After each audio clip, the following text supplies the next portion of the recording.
right, good evening, everyone, and thank you very much for coming. It is Monday, May 6, 2024, and it is just after 5:30 p.m., and this is a public meeting of the School Board of West Bend Joint School District Number 1. More than 24 hours prior to the meeting, notice of the time, place, date, and subject matter of this meeting was posted at the entrance doors of the Education Service Center and on the district website. It was also sent to the West Bend Community Memorial Library, the Daily News, WRYU, the Milwaukee Journal Sentinel, and other media sources that have requested notice of our meetings. At this time, I'm going to pause to ask Superintendent Wimmer to confirm that this meeting was properly posted. Yes, it was. Great, thank you.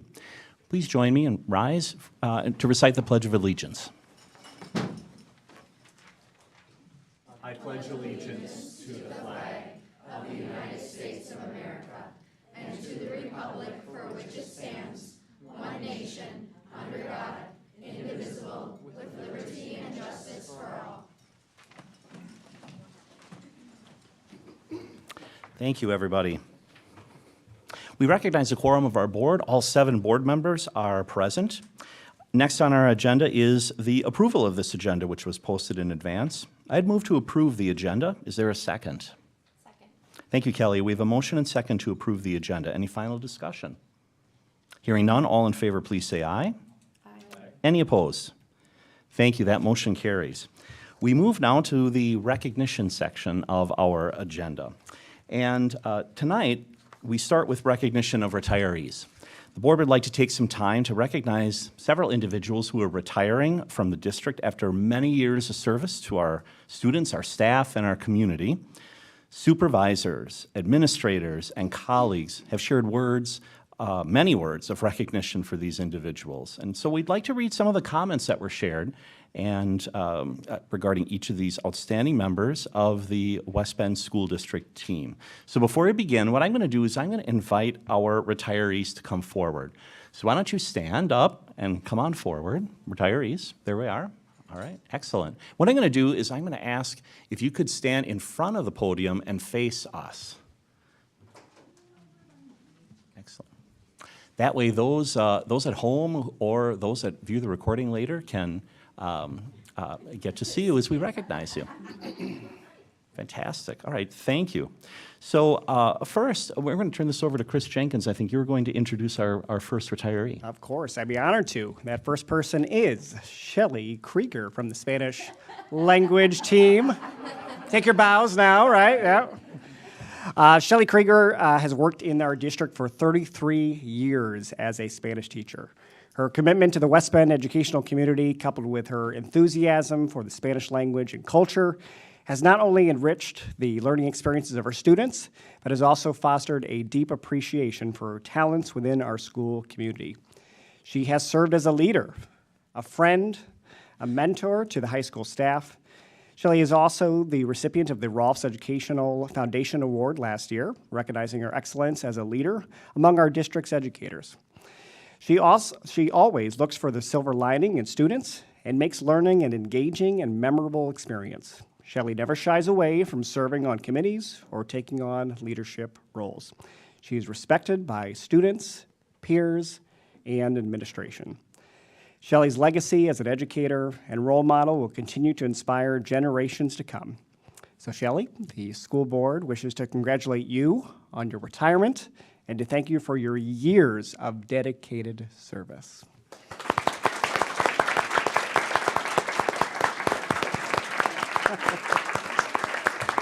All right. And Melanie Ergot, you have our next retiree. Yes. Next up would be Darcy Ketter from the Silverbrook music team. Please step forward to be recognized. Darcy Ketter has been working in the district for 17 years, but has been in public education for even longer than that. She began her career in New London in 1990, has worked in Whitefish Bay and Cedarburg. She joined West Bend in 2006 and has taught at McLean, Badger, and Silverbrook. Darcy created all school holiday programs for McLean, served on the West Bend Public Schools Foundation Board, and was a Rolfs Teacher of the Year in 2013. You may know her best for her organizing the Crack o' Dawn caroling fundraiser, where she and a group of revelers would show up at sunrise to local businesses and homes for some good old-fashioned holiday caroling. She is also on the Wisconsin School Music Association honor staff as a soprano coach, runs the Silverbrooks Bravo Club, which performs at school assemblies and community events, and has played a role in the West Bend Middle School musicals. Darcy also holds the proud distinction of being the first staff member in the West Bend School District to ever be National Board Certified. Darcy, the school board wishes to congratulate you on your retirement and to thank you for your years of dedicated service.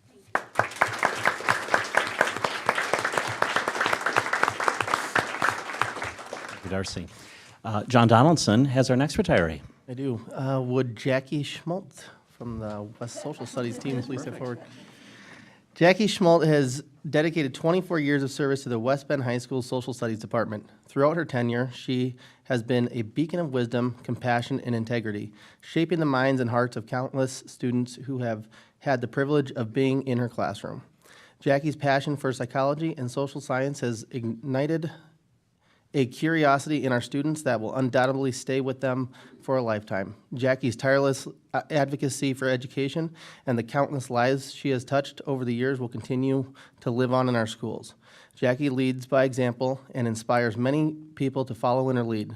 Near and dear to Jackie's heart is the work she does to lead the Youth Impact Club. In this capacity, she not only works with students in the West Bend School District, but reaches out to other communities to expand the lives touched by the marvelous program. This work will impact the lives of students for decades to come. Jackie, the school board wishes to congratulate you on your retirement and thank you for your years of dedicated service.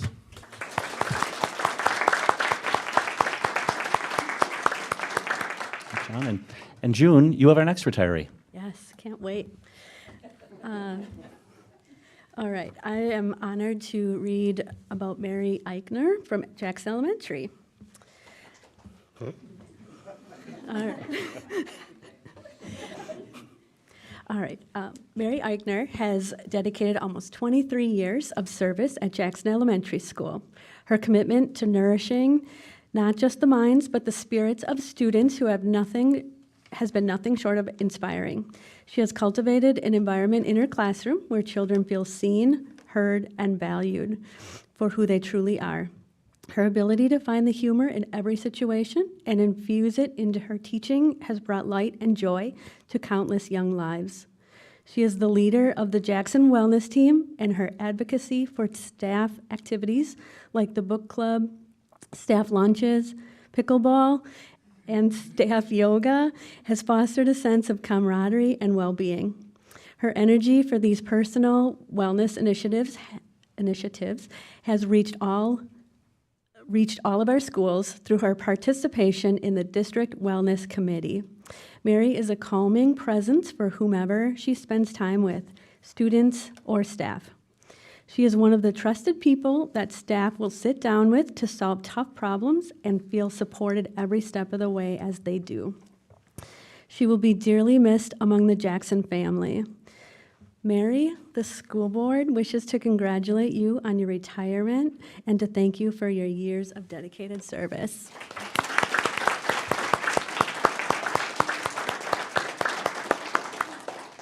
And Kelly has our next retiree. Next is Kylie Thompson from Project Search. Kylie Thompson has been a special education teacher for the West Bend School District for 31 years. Most recently, Kylie has helped the district bring the Project Search program to life in West Bend. Project Search is a transitional school-to-work program which helps students with disabilities find full-time employment in our community. Kylie's dedication to this program has not only helped countless students find meaningful and rewarding work, but has also led to partnerships with businesses throughout West Bend who have opened their doors to these students and helped them find their place in the world. This partnership between the district and West Bend businesses is the exact type of connection our community strives to build. As a special education teacher, Kylie will be remembered for her kindness, empathy, and unwavering dedication to her students. She has been an amazing teacher, colleague, and friend to all that have worked with her. Kylie has been a beacon of light for students with special needs, guiding them through challenges and celebrating their successes. Kylie, the school board wants to thank you for your dedicated service and congratulate you on your retirement.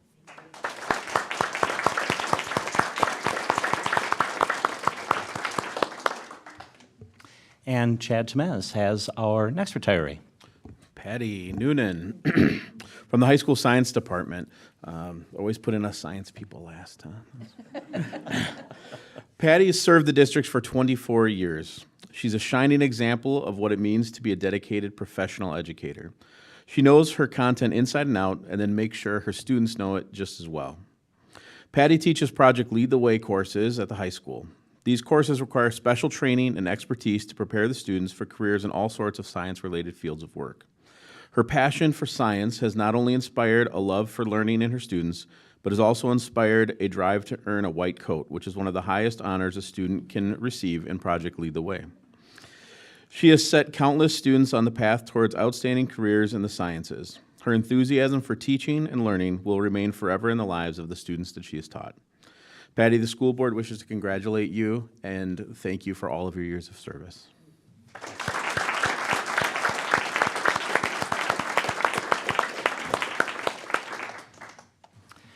So just to conclude, today's recognition is not the end of celebrating the impressive careers of these individuals, because the district will also be recognizing these retirees and others at our annual recognition program later this month. So to all of our retirees, first of all, thank you for coming tonight and allowing us to recognize you. It was very important to the board that we have this opportunity. Thank you for making that happen. And also on behalf of the school board, please accept our heartfelt congratulations and heartfelt thanks to each of you for everything that you've done for the students, staff, and the families in our community. We greatly appreciate it. Thank you.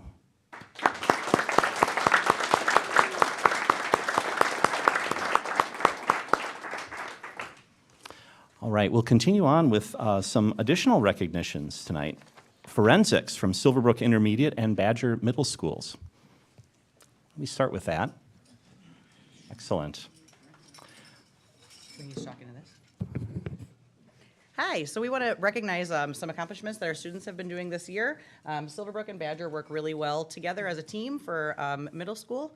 And so we just wanted to share some of our accomplishments this year with you. So, arrows, they said? Oh, there we go.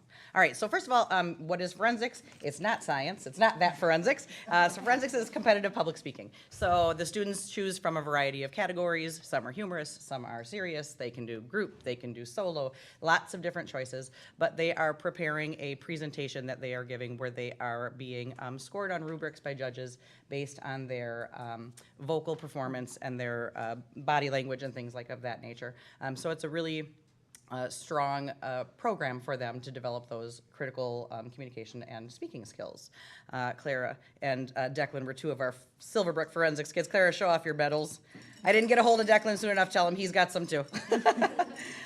So that's kind of what forensics is. So it culminates, going to the meets culminates into going to a state tournament.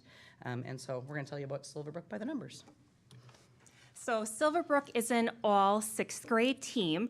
Students in middle school forensics can only compete in 6th through 8th grade. So while we're a 5th through 6th grade school, only our 6th graders can compete. And we're excited to share that 100% of our all 6th grade team qualified for state. 4 of those teams went to the power round. During the year, we won 14 silver medals, 9 bronze medals, and 24 gold medals. We went to 6 magical meets, including those hosted by both Silverbrook and Badger.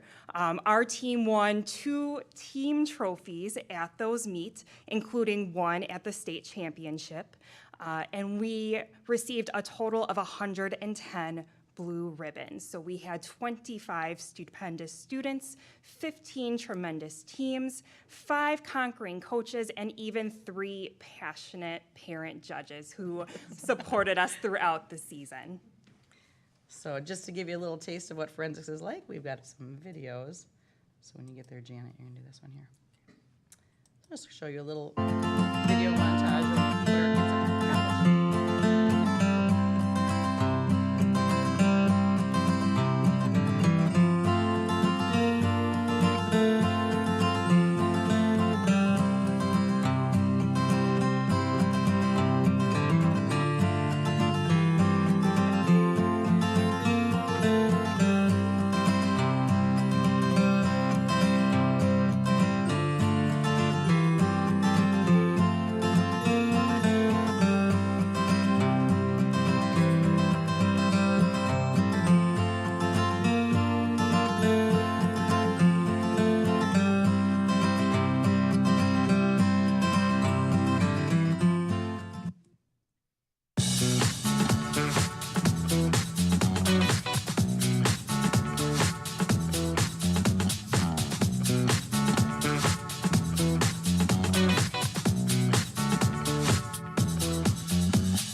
go. That's Ruth. And now I'm going to turn it over to our newly crowned Teacher of the Year I saw on Facebook, Janet Jackson. Thank you. So we also have, well, once they finish up at Silverbrook, they head to Badger. So we have usually a team that's about double the size at Badger. This year we had about 45 students, which was awesome. We also have a little bit of stats from the, let's see, do you know how to get back to the slideshow? Yeah, go back onto there. Or is that your video? There's a video, but there's also, I think you need to go here. okay. And then there you go. Okay, perfect. So 51 students. We had 9 coaches at Badger. Some of them are part-time. We had a lot of students that come back from the high school and they volunteer. So 25 returning students. We overall, for the stats, had 49 first place gold medals, 25 second place, and 24 bronze. 92% of our team qualified for state. At state, we did have 12 kids that went to Power Round, 3 fourth place trophies, 2 second place, and 2 first place. And at state, there was 70 teams. So it was an amazing honor that the kids qualified and made it that far. Okay, and then we have another montage video. Angie, I might need help, sorry. I'm not great at this. I think she said And that. our video, we kind of have some throwbacks at the beginning. Some of the high schoolers in the room might even see themselves. Because Forensics at Badger is really a collection of past and present. So here's our montage.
always say the forensics kids are the best kids. We love, love, love them.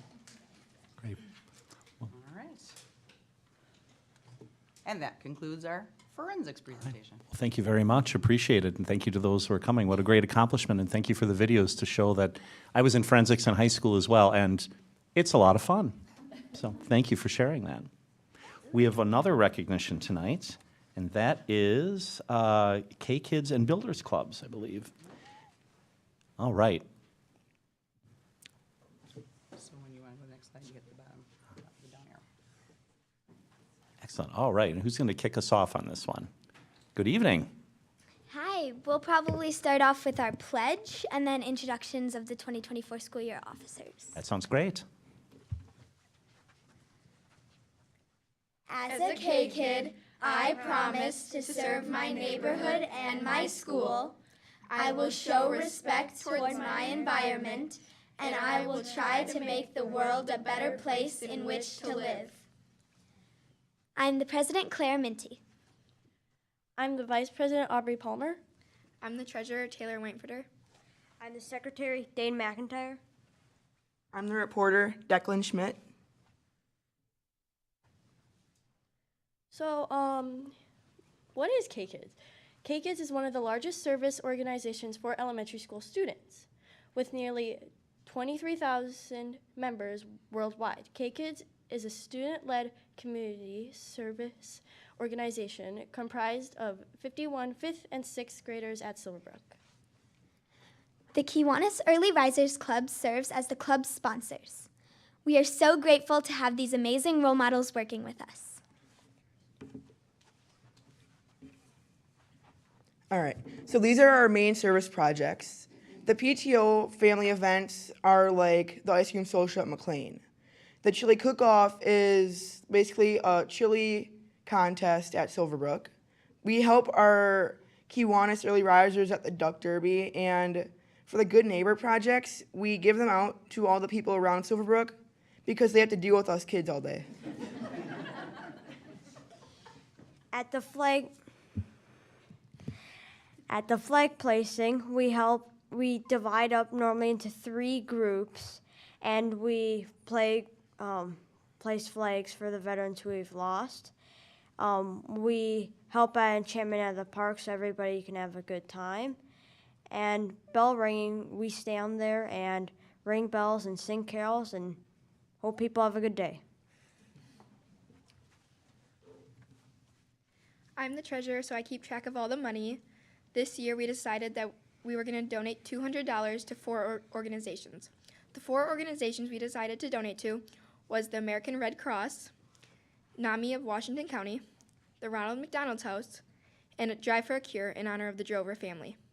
Some fundraisers that we do in order to earn the money, we sell candy at forensics meets, and we also do flower sales at lunch. With the flower sales, we sell flowers and you get candy, and we deliver them to your friends. Another fundraiser that we're doing is the Dove Promises.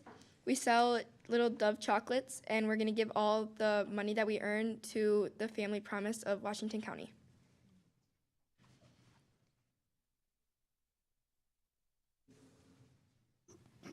Thank you all for your continued support of our K-Kids program. That'll be all.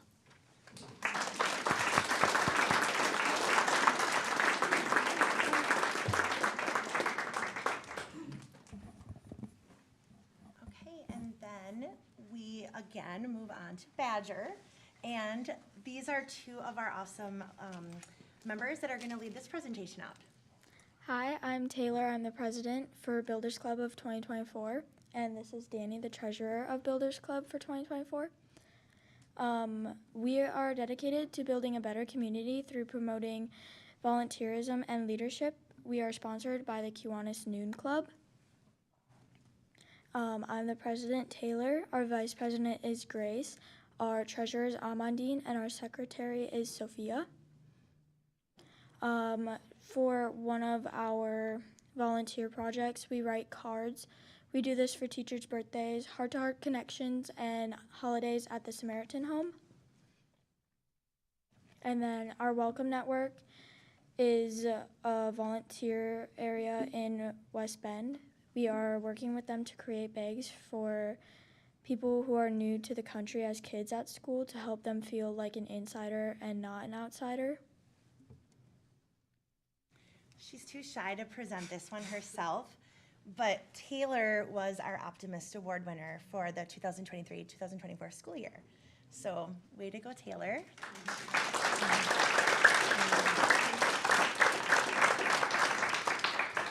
This year is one of our volunteer activities. We went to Pick and Save and did bell ringing and caroling. We even took some requests. And for fundraising, we sold candy at the forensics meet, some hot chocolate, and we run a concession stand at the school. So one of the things that we also do is we put down flags for the veterans in cemeteries. We have donated $100 to lots of fundraisers and stuff in our community. So we have Bob's Under the Bridge, Boys and Girls Club, Humane Society, Big Brothers and Sisters, Habitat for Humanity, NAMI, Elevate, and I'm going to say this wrong, but Casa Guadalupe.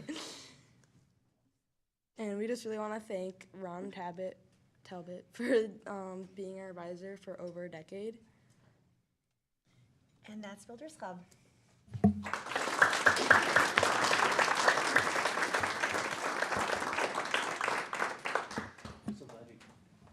We're so glad you came tonight. I hadn't learned as much about the organization, and this is really impressive work. And what's also impressive is really appreciated you folks coming up to the microphone. That's not always easy, and you folks made it look really easy because you're obviously very, very well practiced. So thank you very much, and thank you to the advisors as well. We appreciate you coming.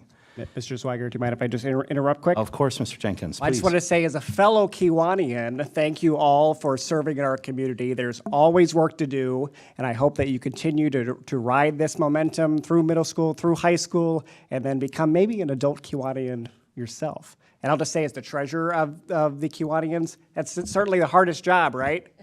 Yeah, right? Awesome. There you go. Okay, all right. Thanks for showing me up. All right. But congratulations. Thank you so much for coming up. All right, and we're going to welcome forward our student representatives tonight. So I believe we have Noah Minty and Amaya Turner, if that's correct. All right, and which of you is going to go first tonight? Amaya? Come on forward. And Amaya, remind us which school you go to and what grade level you're in. Okay. So, hi, my name is Amaya. I'm a junior at East, and I have a hearty list here of celebrations to share with you guys. Right. So the first thing is the U.S. News ranked the best high schools in Wisconsin, and East raised in the rankings from 30 all the way to 36th place, up from 106th, and West High School ranked 50th, up from 76th. The U.S. News ranks are based on our school's college readiness, state assessment proficiency, state assessment performance, underserved student performance, college curriculum such as AP courses, and our graduation rate. The Moraine Park Technical College also awarded West Bend School District with its Innovation Award during its Business Partner Recognition Program event. The West Bend High School have partnered with MPTC for a large number of dual credit courses and other innovative opportunities such as EMT and firefighting training classes. The school also wants to remind that senior gradigrams are a last token of appreciation and can be written out now. And additionally, the class of 2024 grad walk will take place on Friday, May 24th, as a fun opportunity for our seniors to walk the hallways of their past schools before they graduate. Prom is also just a couple weeks away. Our student body couldn't be more excited to share a night full of magic and fairy tales, as this year's prom theme is Happily Ever After. But something that's also right around the corner is AP testing. Students have been working hard to prepare for their upcoming advanced placement tests. After school, opportunities have taken place as the test dates are just around the corner. 526 students are participating in AP testing this year. As for within our music department, the Exemplary Performance Recognition Program expands recognition to the outstanding performers of the Wisconsin School Music Association State Solo and Ensemble Festival. Here are some congratulations to the following WBHS events that have been selected as exemplary performers. Lucy Merrill for flute solo, Nora Peterson and Olivia Anderson for a flute duet, Ethan Buss, Connor Trahan, Aiden Quarles, and Damian Pulowski. For brass quartet, Nathan Reese for parade drum solo, Grace Lass for her French horn solo, Owen Damcott for marimba solo, and Lily Bean for a clarinet solo. Sal Martinez for a tenor solo, Rebecca Bonjack for a violin solo, and Gregory Farmer for a viola solo. For other upcoming events, we have our Scholarship Awards Night, May 6th. May 14th is the Principal Honors Night, and May 19th is our Senior Athletic Awards. In athletics, East and West had a baseball game with a close game that led to even extra innings, but East came out victorious, winning by 1. Recently, East and West softball had their first game against each other, with West being the winner. Our West Bend trap shooting had a home meet this past week and did very well against Ozaki County Schools. And our West Bend Rush boys lacrosse team beat Cedarburg 13-2 on April 30th. East hosted the North Shore Conference relays for track and field. We had a fantastic turnout and the students had a great time. And the Dolphins synchronized swim team performed their World Tour show with tremendous applause just a week ago. It was a hit with a full house at every performance. Even a promposal snuck into Friday night's performance. There's new news with the Marisolas. West Bend West senior Connor Marisola won the 92 kilogram championship at the U20 National Men's Freestyle portion of the U.S. Open Championships last weekend. The win gives him an automatic berth to the U20 World Team Trials in Geneva, Ohio in early June. Cole Marisola, wrestling at 97 kilograms, finished second to the U20 Pan American champ and 2023 U20 World Bronze medalist. He also qualifies for the World Team Trials. We are both are wrestling at the Arkin Wrestling Academy. And that's all I have for you. Thank you. Thank you. Mr. Minty, why don't you introduce yourself and remind us the school you go to and your grade level. All right, I am a West junior. Name is, of course, Noah Minty, and I'm here to present all of the news coming from clubs and co-curriculars this month. So starting out, the Youth Impact Club was recently awarded the Washington County Volunteer Center Champions of Change Judges' Choice Award for its extensive work in the schools and the community to provide mental health awareness. East science teacher Skip Clark received the Inspire Award at the same event in recognition of his efforts as the student council advisor for planning the high school charity week. The Wellness Fair took place in the South Gym on April 24th, bringing together local organizations as well as West Bend High School's own Youth Impact Club, Saga, and Peers for Peers. I went, and the turnout was really huge. Members of the East and West School Student Council brought home several awards at the Wisconsin Association of Student Councils State Conference and Competition. Kate Stram and Gabe Bestel won gold for creative marketing, McKenna Orth gold for best project, which was charity week, Natalie Walter gold for best t-shirt design, Quinlan Elke, Joaquin Ovalle, and Reed White gold for digital scrapbook, McKenna Steiner gold for digital media, and in addition, Gabe Bestel was voted Region 4 Student Council President. Forensics and Debate are headed to their 2024 National Catholic Forensics League Championship in Chicago over Memorial Day weekend. 2 students placed at the state FCCLA competition. Riley Solman earned gold in her category for fashion construction, and Amaya Turner earned gold in her category for job interview. Both girls are invited to compete in Seattle, June 28th to July 4th. Finally, the Principal Advisory Committee is currently working with the WBSD Way Committee to evaluate the future of personal technology procedure for students. That's all I have for you today. Thank you for your time. Thank you. And certainly thank you again to everyone who came for recognitions or for our student representative reports. We certainly appreciate it. Thank you for allowing us to stay connected to what's going on in our school system. So next, we're going to move on to public participation. Before we do that, I'm just going to take a pause because I know for some in the audience, it's a school night. And so if there's anyone who wishes to depart, feel free to do so without being embarrassed. This is a perfect time to do that. But this is a public meeting, and certainly we invite everyone to stay. But we'll just pause for a moment as we move to the next steps. While our guests are departing, I have one participant comment card, and it's from Ms. Jody Geenan. And so the reason I bring that up is because Board Policy 187 requires that I read the board policy in its entirety. I am happy to do that. We have in the past considered waiving the reading if the individuals are familiar with the contents, and I believe Ms. Geenan is. And so are there any objections? I am happy without complaint to read the policy. Is there anyone who objects to not reading the policy? All right. Ms. Geenan, I'd invite you forward then, please. Ms. Geenan, for the record, I believe you're familiar with the contents of Board Policy 187. Is that correct? That is correct. All right. So what I'm going to do then is just ask you to state your name and relation to the district, and then you'll have the next 3 minutes. So my name is Jody Geenan, and I'm a resident and taxpayer of West Bend School District. I'm speaking about the discussion item on violence in book club books on behalf of parents and residents who are afraid to speak up for fear of being targeted by staff, peers, or the government. Originally, the school board had decided there should be no graphic violence at any grade level in the books offered for curriculum, such as the book club books. You are now being asked to consider adjusting the thresholds for different grade levels so that historical books with war violence can be part of the list being offered. Is war violence the only exception, or are domestic and sexual and suicidal violence going to be also allowed? I would ask that your thresholds continue to take into consideration the age level the books are geared for. Books meant for young adults would not fit the threshold of anyone below the age of 18, since the definition of young adult according to the NIH and the National Academy of Sciences spans approximately ages 18 to 26 and is a transitional period during the life course when young people are traditionally expected to become financially independent, to establish romantic relationships and become parents, and to assume responsible roles as productive and engaged members of the community.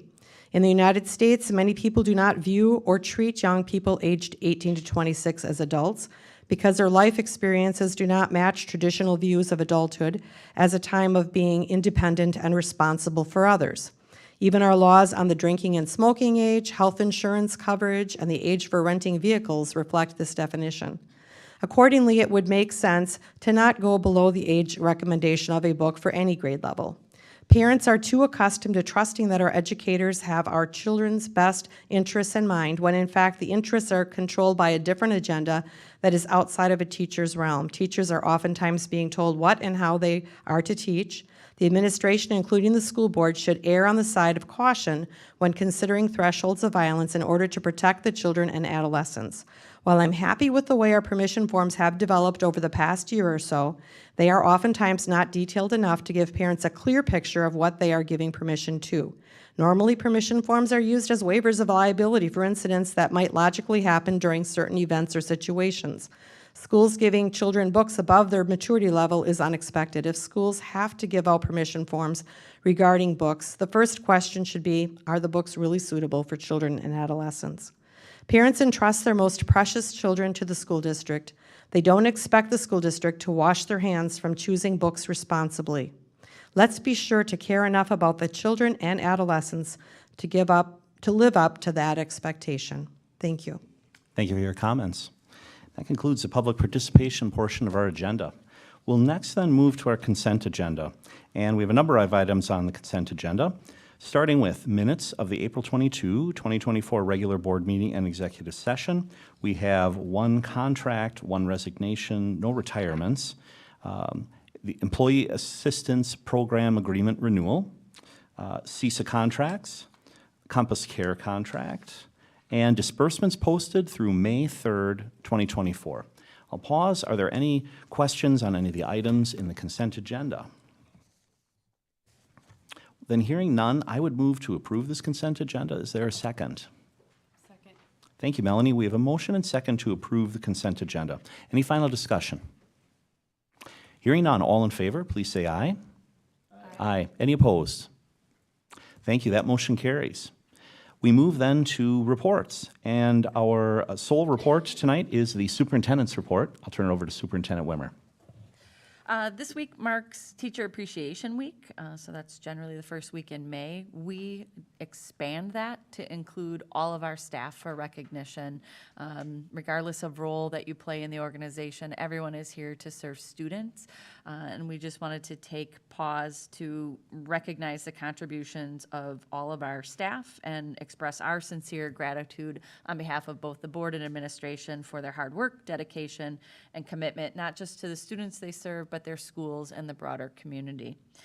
During this special week, we'd encourage all parents and community members to take their time to express their appreciation for our amazing teachers and staff. A simple thank you can go a long way when you see them during maybe a pickup or drop-off line. And just acknowledging the impact that they have on your children's lives and the lives of the children in our community. So we thank them for their service, and thank you to the many businesses and community partners who have supported our recognition this week. They've donated lots of different items and gifts and donations of their time. So that's on our website, on our Facebook, if you check those out. So again, thank you to those partners who've stepped forward in helping us to honor our staff. So on behalf of the entire school community, again, we extend our heartfelt gratitude to each and every one of the staff members here in our district. So I know our board would echo that as well. Janet snuck out, but Janet was one of those people presenting her club. But today we were joined by Claire Rolfs, and it was really an exciting today to give out the Rolfs Education Foundation Awards to very deserving individuals. So today we give out 4 awards. We started our morning with Jennifer Taylor, a first grade teacher at Fair Park, followed by Kristen Becker, an English teacher at West High School. Alex Elke, a special education teacher at East High School. You see her name quite a bit. She's also a student council advisor. So a lot of the programs that receive recognition, Alex is behind. And then Janet Jackson, she is a Spanish teacher at Badger, and as you saw tonight, also a co-curricular leader. So they will be here in front of the board at a later date, but today was the sneak attack and surprise where we got to surprise them. Their family come. Again, Claire Rolfs comes on behalf of the Rolfs Foundation to surprise them with that recognition. So we're also in the process of giving out our Support Staff of the Year awards. We've given out 1 so far to September Bentley, a special education aide at McLean, and we'll complete the rest this week. So we'll be around. Watch our social media accounts for those recognitions. Speaking of recognition, we can't be here with them tonight, but at our high school, many seniors from East and West are receiving scholarships for their post-secondary education. Thank you again to our generous community. Through the Columns organization. They're an amazing organization that raises funds for scholarships, and they also administer additional foundations and scholarships. So we have other individuals, families, and organizations in the community who provide those, and Columns provides an umbrella to do those interviews, make those awards, and manage those funds. So last year, more than $900,000 was given out just by Columns and their foundations as part of that event. It doesn't even include all the other scholarships that our students receive. Those are $900,000 local dollars to our students, and we couldn't be more grateful and also more proud of our students and that recognition and that distinction as a scholarship recipient. Again, those awards are going on this evening. Upcoming events include the art show. The school district art show is now running at the Hub, so thanks to our small but mighty team of art teachers who went over and set that show up over the weekend, so it will be there all month. They have a special opening on Thursday, May 9th from 4 to 7 p.m. They'll have Gray's Outdoors food trucks, cupcakes-a-ree, and of course, all the items from the Hub menu for purchase. Also, a reminder that the Advanced Placement Art and Design Art Show will be held May 20th to 31st. That's in the Silver Lining Gallery at the high school. They too have an opening reception on Thursday, May 23rd at 4 p.m., also in the gallery. Go check out our wonderful high school artists who display their work. They're there to answer questions, describe their inspiration, all during that reception event. And then you heard about the Moraine Park recognition from our students, as well as I just wanted to echo the exemplary musical performances by our students. Maya recognized those individuals earlier, but it was the most ever West Bend High School students earning an exemplary performance recognition at the Wisconsin Music Association State Solo and Ensemble Festival. So it was a record-breaking year. And that special recognition just goes above and beyond any regular recognition for these performers at that festival. So it's also an adjudicated show with different judging parameters. So again, Amaya recognized those individuals. We'll do so in our district news too, but congratulations to our students for that recognition. And finally, just an update on the WIA process. The WIA Board of Control on April 23rd voted against the appeals of West Bend East and West High Schools to remain in the North Shore Athletic Conference. So therefore, beginning with the 25-26 school year, East and West will be part of a newly formed and yet to be named conference with Kewaskum, Kettle Moraine, Lutheran, Plymouth, Port Washington, Sheboygan South. So due to us having the most athletic offerings, which I've spoken about before, we have to manage now 4 different conferences to ensure that our students get the competition that they deserve without reducing opportunities. There will be the new one, the North Shore Conference, as football will remain there, and then both hockey co-op teams, lacrosse co-op teams are in additional conferences. So again, protecting and preserving the opportunities for our students and moving across conference to make sure they get the play that they deserve.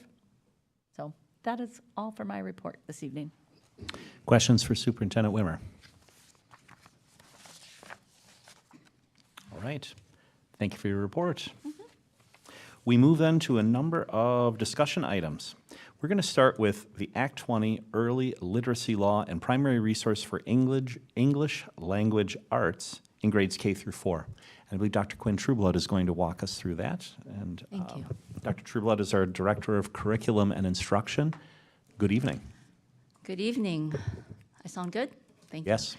I will start with setting the table for the board's discussion tonight. This item comes to the board by recommendation of the Curriculum Committee, and the board is being asked to consider a primary resource for our early readers, kindergarten through 4th grade, in English Language Arts. And it is a resource that aligns with the science-based literacy that is really under mandate with the Act 20 Early Literacy Law. So many might ask, what is a primary resource? So I will just walk through that very quickly. And how does it fit in our curriculum? So I will provide a very brief summary. There's a lot to it, but I think the highlights will show you that it is one key component of our curriculum. So a primary resource really is instructional materials, and how it is selected and adopted is guided by policy.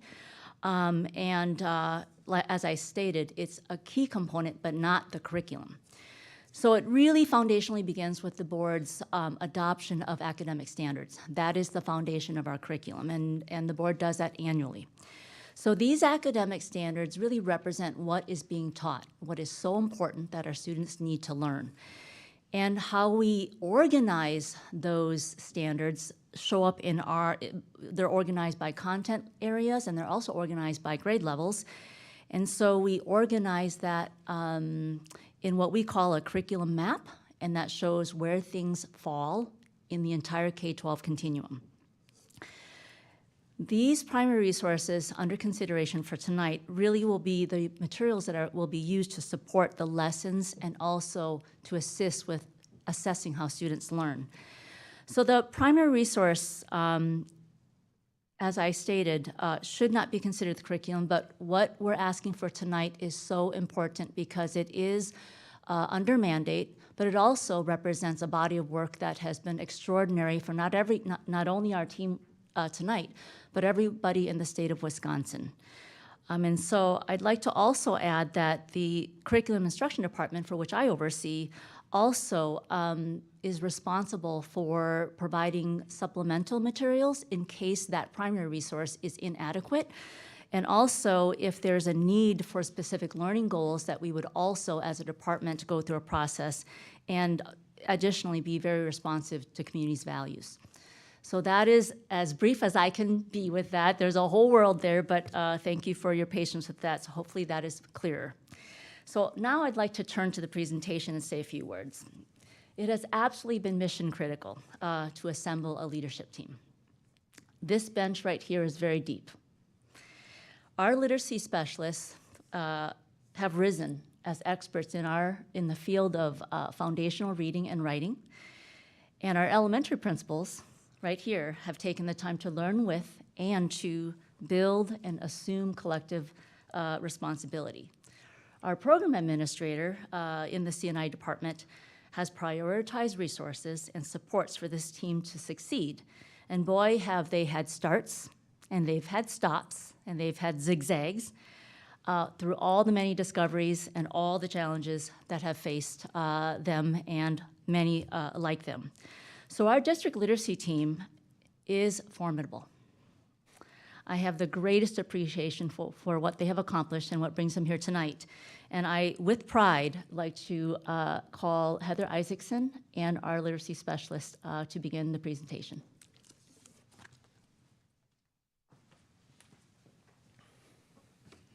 Good evening. I'm Heather Isaacson, Program Administrator for Curriculum and Instruction. Thank you for your time today. As Dr. Trueblood stated, our team is here to present information about the Act 20 Early Literacy Law, our primary resource adoption process, and staff and community feedback. As you can see from our agenda, we have several items to share with you today, and we'll try to do so as concisely as possible to allow time for questions at the end. Act 20 mandates that all Wisconsin schools offer science-based early literacy instruction systematically covering phonological and phonemic awareness, phonics, background knowledge, oral language development, vocabulary, writing, comprehension, and reading fluency. Phonics, integral to this instruction, encompasses understanding the relationship between sounds and words, including decoding, orthographic knowledge, encoding, and fluency. The Act specifically prohibits 3 cueing instruction defined as any method, including MSV, relying on meaning, structure, visual cues, or memory to teach reading. Our dedicated teams. We have assembled strategic teams to carry out this important work. Here's a breakdown of the teams and their members. First, we have our curriculum instruction team, Dr. Quinn Trueblood as the curriculum and instruction director, myself, Heather Isaacson, curriculum and instruction program administrator. Our literacy specialist team, Corrine Ties, Decorah literacy specialist, Bridget Walter, Fair Park literacy specialist, Mary Ellen Sosha, Green Tree literacy specialist, Jackie Widmeyer, Jackson literacy specialist, and Rebecca Miner, McLean literacy specialist. We also have our district literacy team, which encompasses myself and the literacy specialist team, as well as an elementary school psychologist representative, Adrian Schneider, Decorah principal, Tristan Hayes, Fair Park principal, Nathan Pallitz, Green Tree principal, Darcy Van Adestein, Jackson principal, and Andy Kasich, McLean principal. Each team brings unique expertise to the table, ensuring a comprehensive approach to advancing literacy instruction in our district.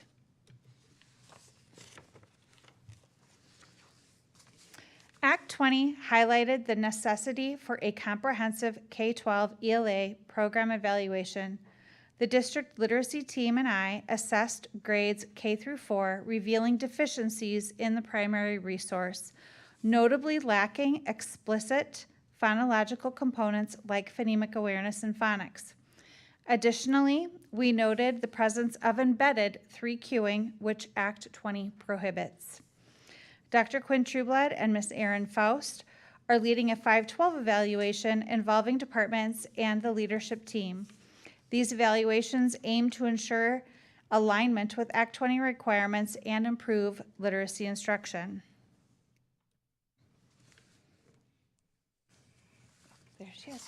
Oops, sorry. There we go. So due to a gap in our elementary phonics instruction, the literacy team engaged in the CESA 6 Early Literacy Academy training in the 2022-23 school year.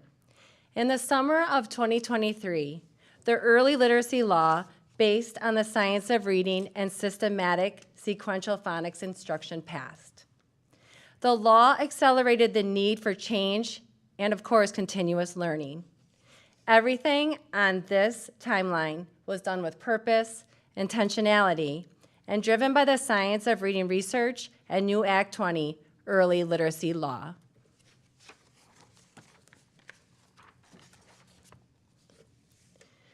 This change in the teaching of literacy across the nation is based in the science of how we as humans learn to read. This is a philosophical shift in what many educators thought to be best practices. This may challenge belief systems. However, we are driven by our district continuous improvement plan in increasing outcomes for all students.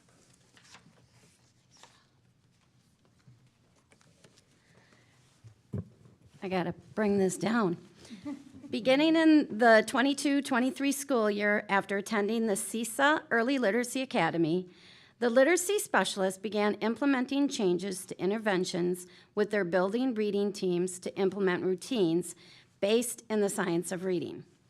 In addition, the literacy specialists used their coaching time with grade level teams to begin implementing science of reading procedures.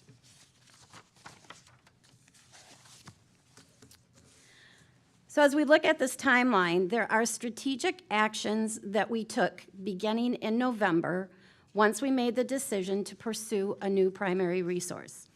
On the following slides, we will walk you through these actions.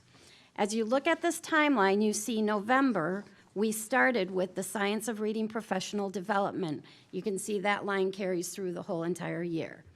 Primary resource selection also began in November, and that carried through because that was a long process.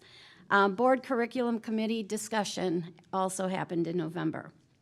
As we move to December, you see the sample materials were ordered for initial review by the literacy specialist team. Vetting of new primary resource materials aligned to the science of reading continued. Mandated teacher and leader training selected, Ames Institute, so that the leaders and the teachers would receive the same information and be able to have the same language. In February, final primary resource list decided upon by the literacy specialist team and the district literacy specialist team. Early Literacy Council and Joint Finance Committee releases list of approved resources. Final resources vetted and selected by staff. So in March, we presented to the board curriculum committee about the vetting process results. Vetted resource samples made available to all interested parties for review and feedback, and we did a visit to Grafton. In April, update to the board curriculum committee and request, and in May, Board of Education discussion and Board of Education approval. Yep. Throughout the 23-24 school year, professional development topics shifted to align with the Act 20 and to literacy practices based in the science of reading. The professional development topics on this slide reflect those changes. The district literacy team chose Ames Institute for Learning and Research as the early literacy training to fulfill the mandated training requirements as dictated by Act 20. The district literacy team and leadership throughout the district are currently engaged in this training. Training will begin for certified K-4 teaching staff in the 2024-2025 school year. Oh, you know what, that's actually 25, 26? 25, 26. Yep. The literacy specialist team began the process of selecting primary resources to review. We consulted Ed Reports as a jumping off point as it evaluates and scores instructional materials on a set of criteria, including foundational skills and building knowledge. From there, 6 resources were selected for the team to vet using the Early Literacy Council's rubric. Here is a list of the 6 resources that the Literacy Specialist team vetted using the Early Literacy Council's rubric. This list was then narrowed down to 3 options and brought forward to staff for vendor presentations and building level review.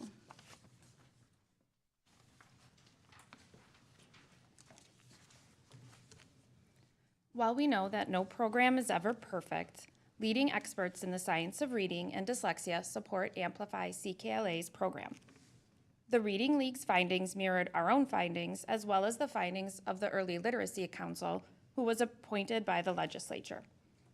Of the programs the Reading League vetted, CKLA was among the highest in meeting the science-based criteria, and this includes instruction in all 5 pillars of reading: phonemic awareness, phonics, fluency, vocabulary, and comprehension.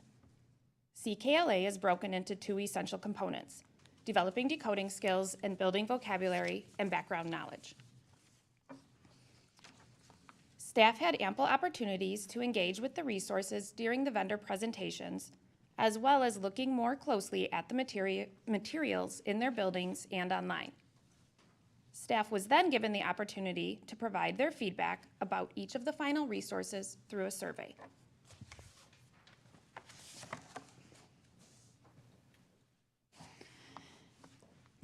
As you can see from this slide, there was an even amount of responses among the 5 schools within our district.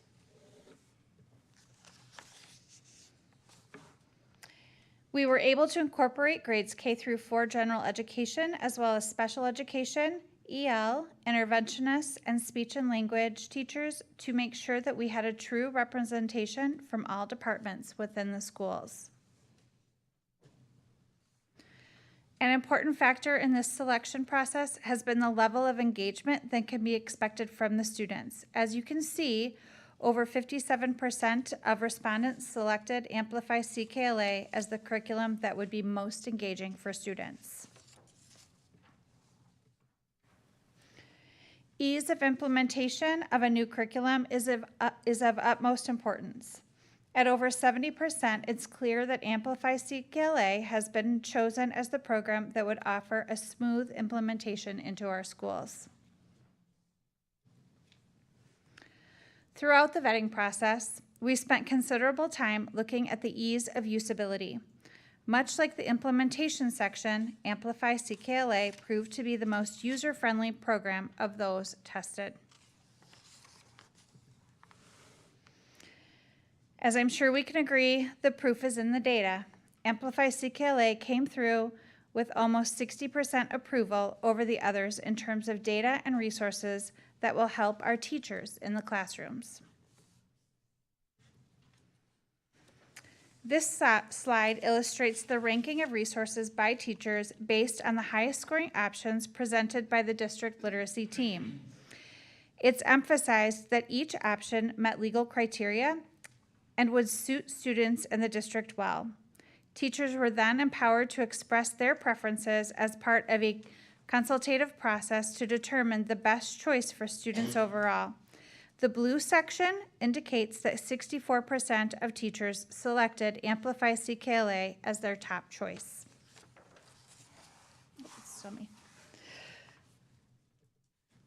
The Amplify CKLA engagement for community and interested parties included public viewing at the West Bend Public Library and ESC with a single signature and no recorded survey results. Oh, it's still me. I saw you come up. The primary concerns and challenges revolve around the time constraints for adopting and implementing resources for the fall of 24-25 academic school year, alongside some staff uncertainty about the developmental and cultural appropriateness of these resources, as well as the decision to forego pilot.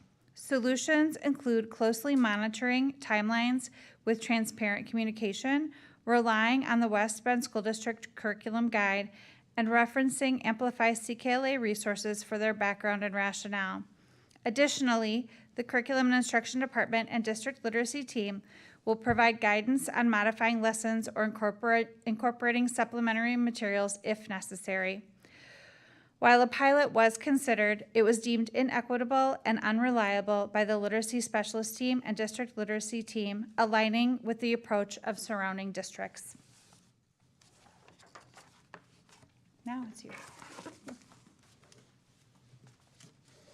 A team of teachers, literacy specialists, and administrators had the opportunity to travel to the Grafton School District to observe CKLA lessons and speak with students and teachers. We also had the opportunity to speak in depth with Michael McMahon, the Director of Teaching and Learning, about their implementation process and results. During our visit, students participated in whole group lessons that were focused on a particular topic related to knowledge and foundational skills. We observed students deeply engaged in conversations related to new learning with their peers and their teachers at all grade levels. Additionally, students were able to work collectively in small groups or with a partner to solidify their learning. Even though the program is very different from what we are accustomed to, the classroom environments were very familiar.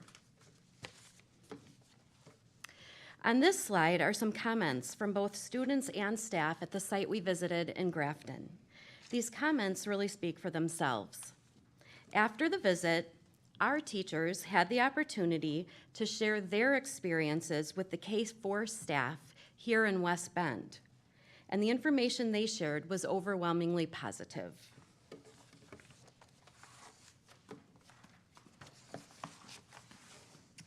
Amplify CKLA was recommended to the state legislature by both the Early Literacy Council and Department of Public Instruction. While this resource is eligible for reimbursement of up to 50% through the state grant, it is cautioned that the state has indicated not to anticipate receiving anywhere near that amount.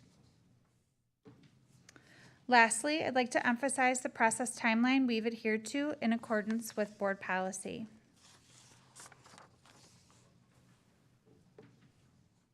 Thank you. And what questions may we answer for you? Thank you for your presentation, first of all. Questions from the board? John, please. I got one. So obviously you guys went to Grafton to go check out what they were doing. How long have they been working with this? Approximately a year and a half. So this year was their first full year of implementation. The year prior, they had started very much a similar process to what we did and brought in sample materials and allowed teachers to work with some of the sample materials. And they also went to New Berlin, who had been using the program for over 2 years, and observed their process and spoke with them. So very much similar to the New Berlin process was the Grafton process is our process. And how have their numbers been affected since implemented? They have had great data increases, and their students are highly engaged with the program. The teachers had nothing but wonderful things to say, and so did the students. But he was very kind and generous in giving us an overview of their data, which could show marketable increases.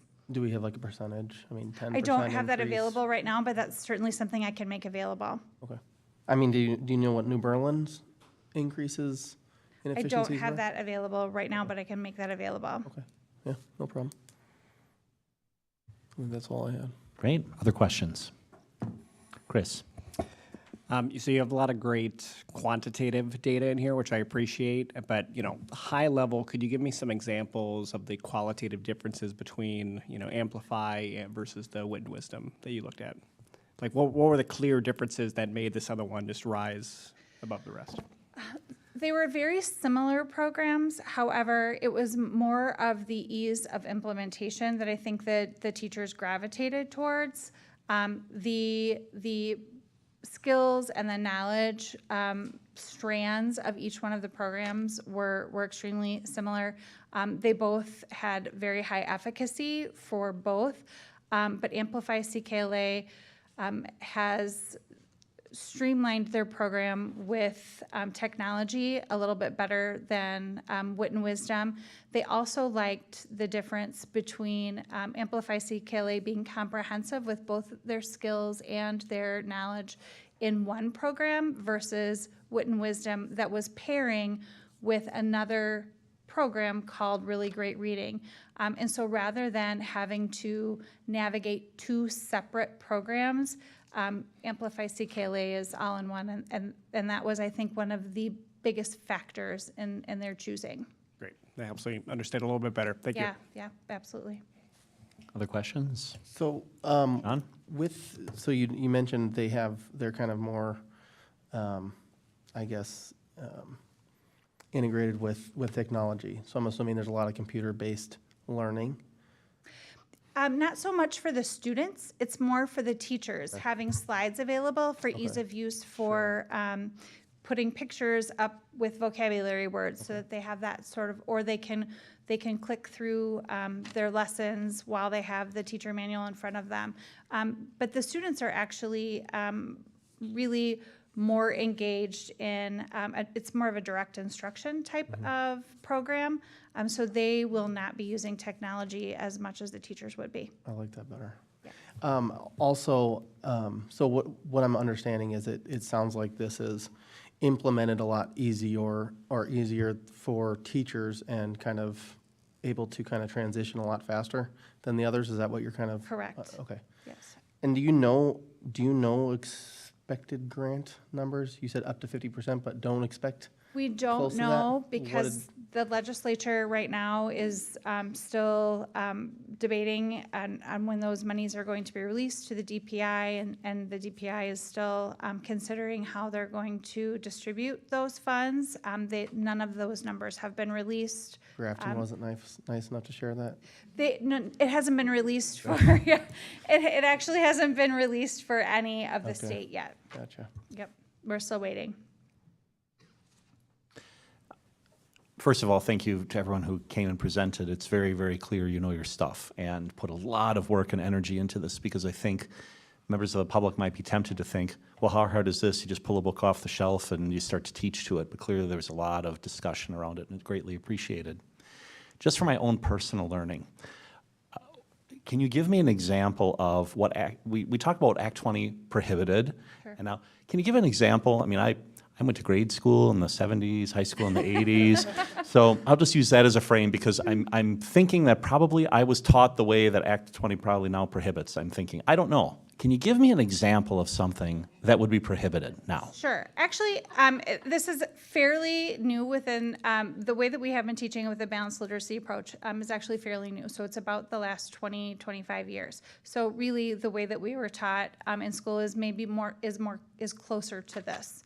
Interesting, okay. So it is a very phonics-based approach where it's a systematic and sequential phonics program where they're really concentrating on the skills first. And then moving to, once you have the skills to be able to decode what you're reading, we can move on to really digging into the comprehension piece of what the literature is. An example of the 3 cueing system is when a student is struggling with a word. In that 3 cueing, they were often advised, students were directed to maybe look at a picture first. To try to determine what would make sense in the sentence or how that word would make sense. Or they were asked to maybe just look at the first letter and try to figure out what the rest of the word was. Or use the meaning from the rest of the sentence and go back then and try to determine what that word is. So that is what is prohibited. And what they're asking students, or what the science of reading is telling students and telling teachers, is that what we really need to do is we need to make sure that we are attending to the letters on the page and the letters in the word and understanding what the sounds of those letters represent and decoding the words that way so that it maps to their memory. And as soon as they learn that word, it's known, it's mapped, and they can move on. Interesting. No, that's very helpful. I appreciate that. Can you talk also then about if we have students, let's say kindergarten, first grade, second grade, who, for lack of a better term, learned the old way, and now they're entering third grade, and they're going to see this for the first time. I mean, I think, for instance, of if in the mathematics sense, you kind of build on what you know, you build on what you know, and now you put something new. Talk a little bit about how that, for lack of a better term, that conversion process, or how that works when we're shifting strategies kind of mid-grade school experience. Sure. We've actually had some, because we've anticipated and known that the science of reading has been gaining more popularity. It's been around for 50 years. It just has not been the forefront of education in schools across the nation. But we know more now, and so we are doing better. We were fortunate enough this year in many of our schools to implement some of those programs in our K-4. McLean, for example, piloted a program called UFly, which is phonics-based, and their results were outstanding. And Becky, if you want to speak to that, I would really appreciate it. Do you want to maybe give a little bit more of an example? So I did not necessarily. They knew. That's all right. My apologies. I didn't intend for my questions to be used as an ambush. No, that's okay. They knew. They were prepared. Bring Andy up here too. No, so we did use UFly this year as a foundational program, and so very systematic sequential phonics, and we did it K-4. So speaking to third grade, so some of those students at that grade, our third graders are doing the things that they are noticing in their words and their reading is just mind-blowing. So we talk about phonics patterns, we talk about vowel teams or digraphs, things like that, and as the students are reading, they're picking these out. Or when they're spelling too, that's a huge piece of this, is learning how to spell. And that goes hand in hand. And so our third graders right now are, when they're coming up to the teacher asking, how do I spell a word? Instead of saying, can you tell me how to spell it? They're saying, I know that E can be spelled these 3 ways. I'm just not sure which one of the ways is correct. Or when they're reading the word, instead of just kind of trying to be flexible with whatever sound they think might be there, they know how the letters in front of them create different sounds, and they know what that pattern or that rule and how that's controlling the sound of the word. So our results for kindergarten have been phenomenal. Our little ones, majority of them know their letters and sounds very, very well. They can blend and segment very, very well. Our data for first grade and second grade is the same as well. And our third grade teachers, we were talking to them the other day, and they were just so excited about how the students can verbalize what they're doing now, and they've never done that in the past. So it's been very exciting to see, not only in their reading, but also in their writing. And then I know Heather also had mentioned about like the orthographic mapping, so teaching kids how to map words. This program also helps with that.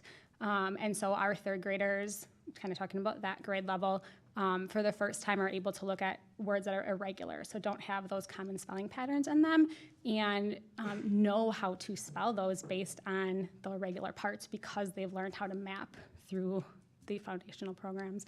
So our results at McLean have been outstanding with students being able to decode and writing their spelling as well. Very helpful. Thank you. Any other questions? Board members, any other questions? Chad? I'm just curious why it costs $50,000 to ship it. That's so funny. Our administrative assistant said the same thing. I was going to ask. Can we just pay? I think can we I just can go pay pick it 2 up. guys in a And a moving truck. truck, like $5,000 to go get it? So it was actually significantly less than Wit and Wisdom, I can say that. But I can certainly, we can certainly look into that and speak with the representatives. Are we good to talk about options? That's a Yeah. good question. Yeah. Yeah. Other questions? June? I was trying to remember some of the questions I asked during curriculum committee meetings, and I think one of them that might be important for the rest of the board to hear is how this program will help students who are not English-speaking students as their primary language. So one of the great things about science-based literacy and the science of reading is that it is exactly what EL students need. It is what has been missing in EL education for them with many of the programs that we have had throughout history in education. They are learning how to differentiate between the phonics and the sounds of the letters in their home language and trying to understand how that is different from the sounds in English. And so because this is so explicit and systematic, it helps them to make that transfer of knowledge. It's also heavily grounded in vocabulary, which is what we know our EL students really need to be able to grow and learn how that vocabulary relates to what they're learning. And it is heavily grounded in that academic knowledge as well. So it's extremely conducive. There are also programs that are specific to EL students embedded within CKLA. Other questions? So this is a discussion item, so the board won't be taking action, but we'll see this on the next agenda. And also, I guess before we move on to the next item, I know I'll just turn to our curriculum committee chair. I know we'd gotten a preview of this. I'm assuming that this has at least general curriculum committee support. Yes, I believe that we've all supported it. It looks like overall the teachers and staff, and I think the price, even with the other curriculums that were considered, was, it just seemed like it was probably the winner overall, so. Great. Yeah. Excellent, thank you for that. Thank you for your presentation. Thank you to everyone for coming. It was very informative, thank you. All right, we also have another discussion item tonight, recommendations for book club selection and notification, graphic violence. And I thank you, Dr. Trueblood. I see you back at the podium, right exactly on cue. I'll turn this over to you. Good evening again. Thank you. The recommendations before you for book club selection come from the curriculum committee. And as you can see, there are several components. It is not as if they don't exist now. It's just really about clarifying and about creating the parameters that we've learned from over the entire year of vetting books and the discussions with the board iteratively, also with the committee's, the curriculum committee's discoveries and challenges, also with the department's discoveries and challenges, and certainly to close out the large group of people for which we've gathered input from. We have staff and parent and guardian surveys to really help articulate what would be productive recommendations to select titles for book club. So I will start with just a little bit of order. The definition as it exists right now in policy is fine, but it may not be very helpful in considering what books would be included because it actually is quite narrow. So the recommendation here is actually more broad, but it also includes an aspect of appropriateness by age and grade, and it generalizes, meaning that hostility, rage with intention to injure, to damage property otherwise with physical force, those are parameters, or I should say those are definition words that actually encompass more of what we actually find in literature. So it could be very much more helpful. So I'm not sure if you want to discuss it or not, but what I'd like to do is propose that if I walk through this in totality, you can see how it fits together as discussed by the committee also.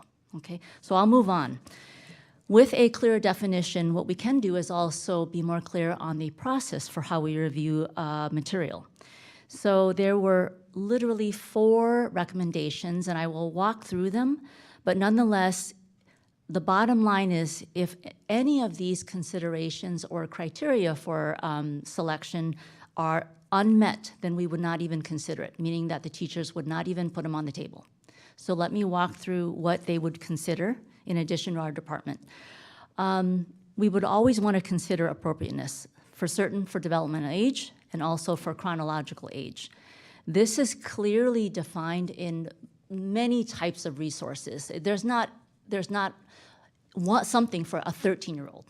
I mean, people might disagree with that, but what we can do is say there's a broad band, and if we take professional sources and use that guidance, we can get closer to what we want. People might disagree, but we have to look at the professional literature in order to guide us there. Once we pass that bar, what we'd also want to do is look for things that are inappropriate in the vetting process. So again, this is where that new recommended definition comes into play. If it doesn't fit in that definition, we would not then consider that title. And lastly, another test for inappropriateness, we have to take it as a whole, which has been very difficult to do because we haven't been able to do that entirely through the vetting process, but really had to do that in order to really allow materials that were appropriate for the lessons to be considered. So if they lack serious literary, artistic, political, historical, or scientific value, we would not even consider them. So those are the three main specific considerations that the committee brought forward to be included in the review process. I will go to grade bands because right now, the grade band, there is none. So to consider redefining it would be quite significant because honestly, not having any grade band also puts the board in a position where we probably aren't meeting that. We just have to overlook it. So we're being more clear on meeting the grade band. So the recommendation here is to really look at the elementary grade bands as a 5K band for which the threshold would be none for graphic violence. For the middle level grades, we're talking about grades 6 through 8. We would consider, the committee would consider limited amount of it. And as you can see here, it's about consideration and appropriateness. And lastly, we'd go to the 9-12 band, which has really been the most difficult band through the survey results. Parents said that it was too restrictive. Students said it was too restrictive. Teachers said it was too restrictive, and it emphatically was too restrictive to have no graphic violence allowable for the 9-12 students. So this would be considered the upper limit of the threshold to be some. Now, there's an argument to say that none, limited, and some is quite vague. But we've been vague all along, we just didn't quite know it. But what this does is it creates these buckets that allow us to be more discerning and take the totality of the material into consideration. And lastly, and quite importantly, which I think we've done a impressive job here is to standardize communication and notification to parents. It was the single most important priority for the board in September, which was informing parents, being transparent, and giving them the option to select books with their children, for their children. So we have conditions for prior views. These are not new, they're just being articulated here. The thing that is a little bit different here, and this is by way of the survey results from parents, is that when we look at the fifth and sixth grade band here, paper notification, or you can call it permission slips, it was handy to deliver it in both methods, paper to send home with parents, to parents and guardians, and also electronic method. This became actually quite a risk as you get older. Kids don't make that connection physically with their families. So it was more secure to do it, to deliver it electronically. On the actual notification, there's nothing new here. I just wanted to articulate that we'd always do a learning focus, a summary, and notice of any content that would be of sexual content, graphic violence, profanity, or sensitive topics. And most importantly, parents and guardians did say that they sometimes did not want to give permission because they are giving full permission. So we wanted to give them that option, and that would be done in an opt-out process.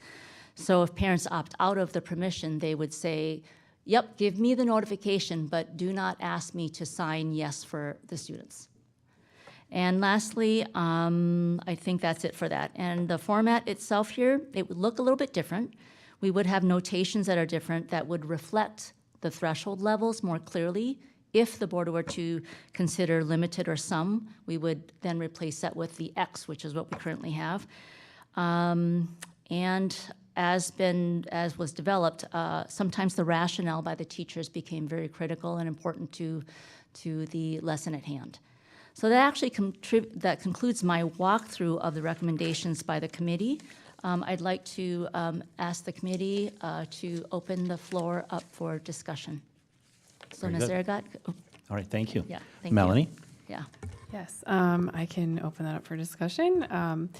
I think we definitely found it really complicated to not have, to have none for everything, because certainly that was hard to accommodate. So I do think that it's good to kind of clarify it more.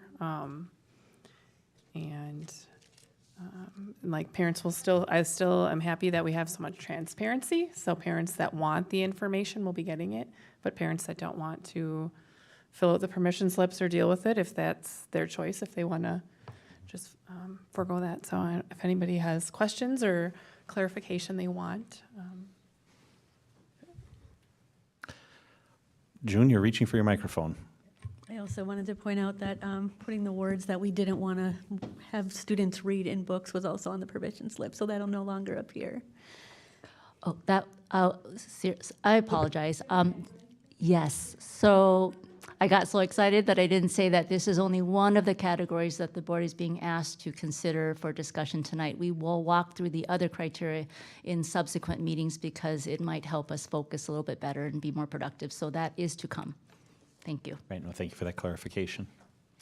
Maybe what you can do, if you could, for us, Dr. Trueblood, is just walk through thinking of the way that it had been, or that it is currently, what the proposed is. So if a resource works through the process, I'm thinking of it as a flow chart, right? And one destination as that resource comes in is it is deemed unacceptable to the point where it doesn't even advance through the process. So for instance, it's outside of the band, and so it's not a matter of, well, even, parents could give permission. No, it doesn't even come into the process at all. So that's kind of that first cut, so to speak. That is accurate. All right. And so then if it goes through that process, then if it survives that step, I should say, the evaluation more so is when we talk about the grade appropriate level. So for instance, there's elementary grades K-5. So if we're talking about graphic violence, let's say there is none. There is absolutely no graphic violence in there whatsoever. And there are other considerations that we're going to talk about in future weeks. But as it relates to this particular one, would that mean that is a resource that could appear on a list that anyone in K-5 could read without parental permission because it has no graphic, assuming that all the other criteria are met that we're talking about also? In the early grades, you mean? Yes, let's say K-5. It's actually very rare that kids at the elementary school do choice books because they really are with their teams. So we're really talking about more 5 through 12. So when they are making their choices, we want to have their families be involved with it. So we want to send it home and say, and talk about it and get that critical and the family values and the discussion. So that's where that would fall. Thank you for that clarification. Yes. I didn't put two and two together on that. So if it came through, because some parents, for whatever reason, let's say there are parents that for some reason are not as deeply involved in the process, and so they don't give permission for anything. There are resources that are certainly, that we believe are fine for people to read on the list, correct? To play that forward based on what you just described, what we would do is still use that same process we did is if we don't have a parent who opts out, and we would require a permission signature. We don't receive it after contacting the parents 3 times. We would then default to content that doesn't have any of it. For instance, it would not have the some or limited. That's really what we optimally hope for. Lists should have a variety with different elements to it. So the ask here is that we would have lists that do clear in this area. Right. Thank you. And that would be the default. We've called it the default, but that's what I was Sure. talking about. Sure. So really, it's anything in the middle band. The process would require parental consent. Yes. Okay. Helpful. John? And what kind of graphic violence is educationally valuable? So could I draw your attention to the second exhibit that was attached about applying the recommendation? Because here I can at least maybe have more specifics to your question. So the first one is called Port Chicago 50, and that's in the 7th grade. It was on the list that did not pass, and so it was not offered to students. If the board would choose to adopt these recommendations, this particular book would have passed. And so to your question of what value would it have, this is a narrative nonfiction book. And we can see here that there was an explosion historically in 1944. This is a setting right here, and we have a massive explosion. That is not the central part of the lesson. It happens to be the book that we're using to learn from. So here we have something that looks like there's a lot of things going on, right? We have shreds of clothing, there's an explosion. You can imagine in your head how you would describe it, explosion. There's people involved. Here it says you'd see a head floating across the water because they're in the water. So that to me would never have passed the first, our current threshold. And that's why it's going through. So there's inherent value in this, not necessarily for the graphic violence, but for the entire totality of the lesson and the story. So I wouldn't disagree because it's a nonfiction book. I would say Yep. nonfiction books are going to hold a higher value educationally because you're essentially getting a history lesson also. So can I move to the second example? Because Sure. it may give you just another category. So the second book called Prairie Lotus, also in the 7th grade. This didn't make the original list because of graphic violence. And here we have a cultural time. We have a 1880s time, and we have a blended family here, and we have a story about what happens to the family. And if you it wouldn't show it on the text evidence, but this is actually Asian American historical story that is pretty factually based on the information way back in the 1880s, and it's meant to describe a family's journey. So while this is not a war, this is a cultural journey in a different country. So we have to consider the appropriateness and value of, or we have to consider graphic violence because some of this journey was violent for many families who became either refugees or became immigrants in a very different country. And this just happens to be Asian American. We have all kinds of immigrant refugee stories that are not Asian, but you can see that there's a struggle here. So that's another example. I hope that answers your question. yeah, I guess I would see more value in a nonfiction book than Yeah. fiction. So I guess I'm not here to give you a scale of values. What I can do is provide some large areas where books fall. Cultural information, historical information, scientific information. Those are the large societal categories, or sometimes there's revolutions that are about technology, or revolutions about people, or revolutions about ideas. So that's what I can offer. The very last example, if you'll give me some time for that, is in the dystopian genre. And I know that the curriculum committee was patient enough to really learn about what dystopian literature is, and that is a genre. And so I wanted to come back to your comment about what is the value. And while there's a lot about dystopian literature that we can talk about, what I can center on right now at this minute is dystopian literature by far does the most effective job for young people to engage them in the elements of setting, of imagery, of character development, of symbolism, of the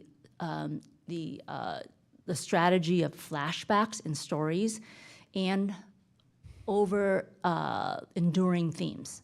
So that is actually a very to have a whole genre of literature accomplish this for young people is actually quite significant. So it kind of draws attention to its value at that point. Okay. Other questions that you might have? Chris? And I apologize just because I'm newer here, so I can, continue to ask dumb questions as long as I want. But really, at the end of the day, this is giving guidance for our staff, our teachers, our reading specialists, for them to use this as a tool to help filter those selections that they're ultimately giving to our students, right? I mean, that's the foundational purpose of this document. Yes. So if that's the case, then I think they're going to have the background and the knowledge to be able to use this. I think is a more valuable tool than maybe I would as a layperson, right, who's using this. All that to be said, though, I think whether it's historical or dystopian, I agree that there's value in providing some appropriate levels of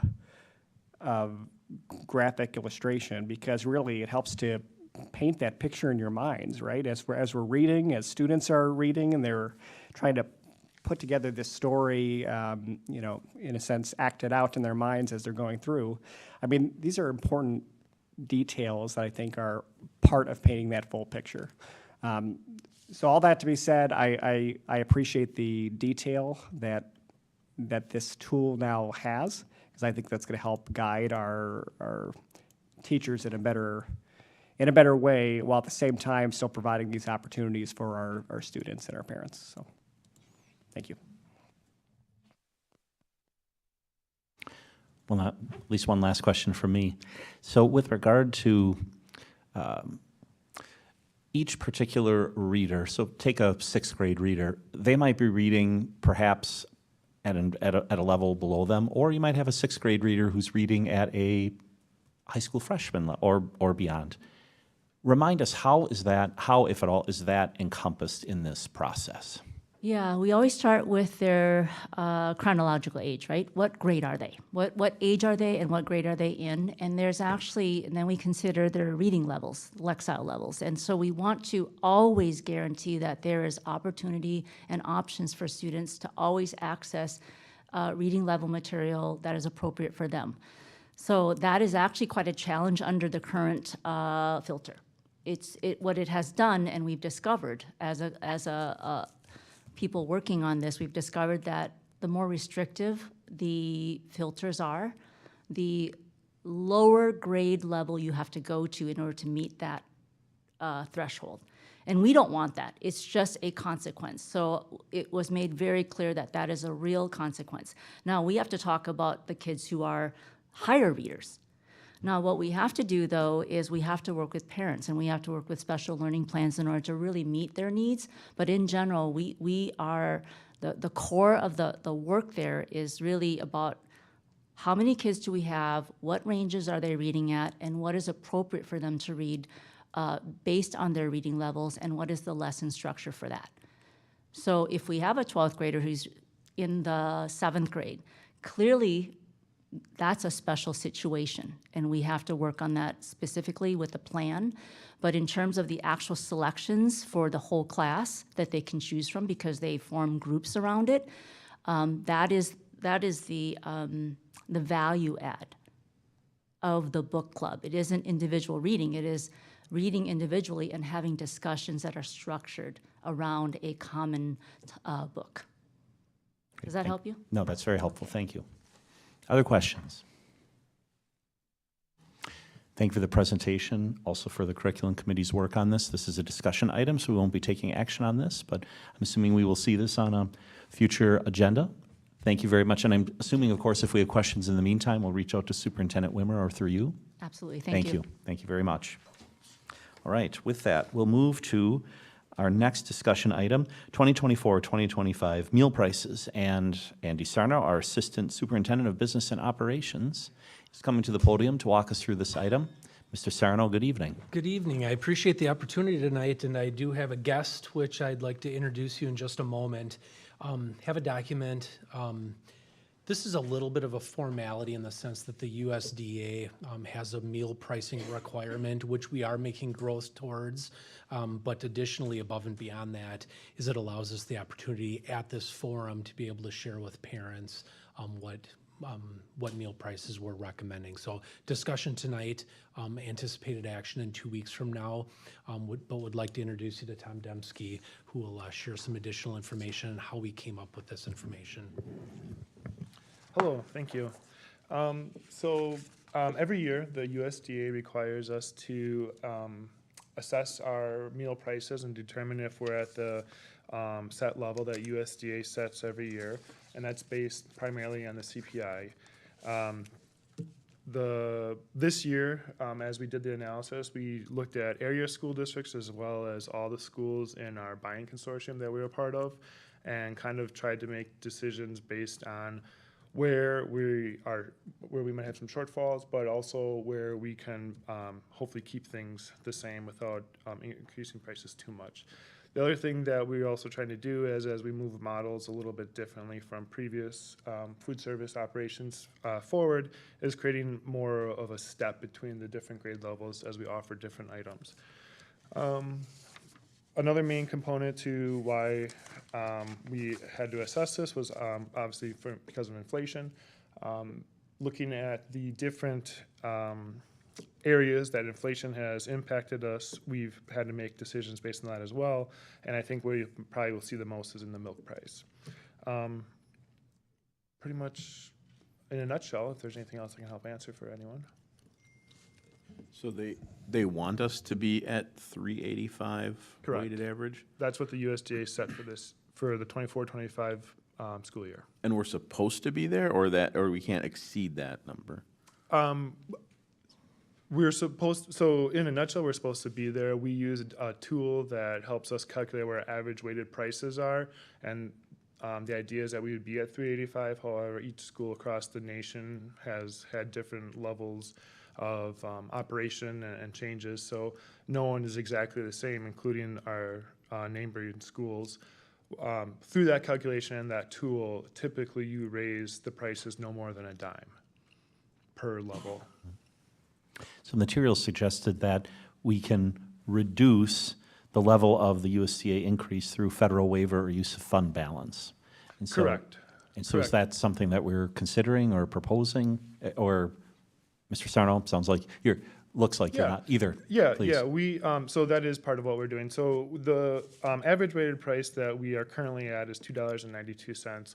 The same calculation based on meals served during the same price time or period of time, we would be only raising our average weighted price to $2.94.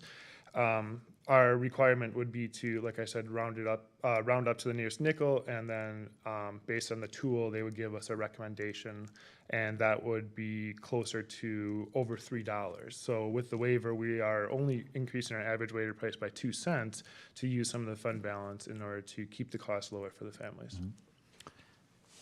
Mr. Sarno? Yeah, the waiver is permissible as long as you're making progress towards that. So Tom can confirm this, but that's an average meal across the United States. So as we look at different states like California, higher cost areas, we're in Wisconsin, comparably with our neighboring districts, as well as how many districts in the consortium? 80? Oh, yeah, No. yeah, over 70. Yeah, over 70 districts in the consortium. We took a look at all that different data.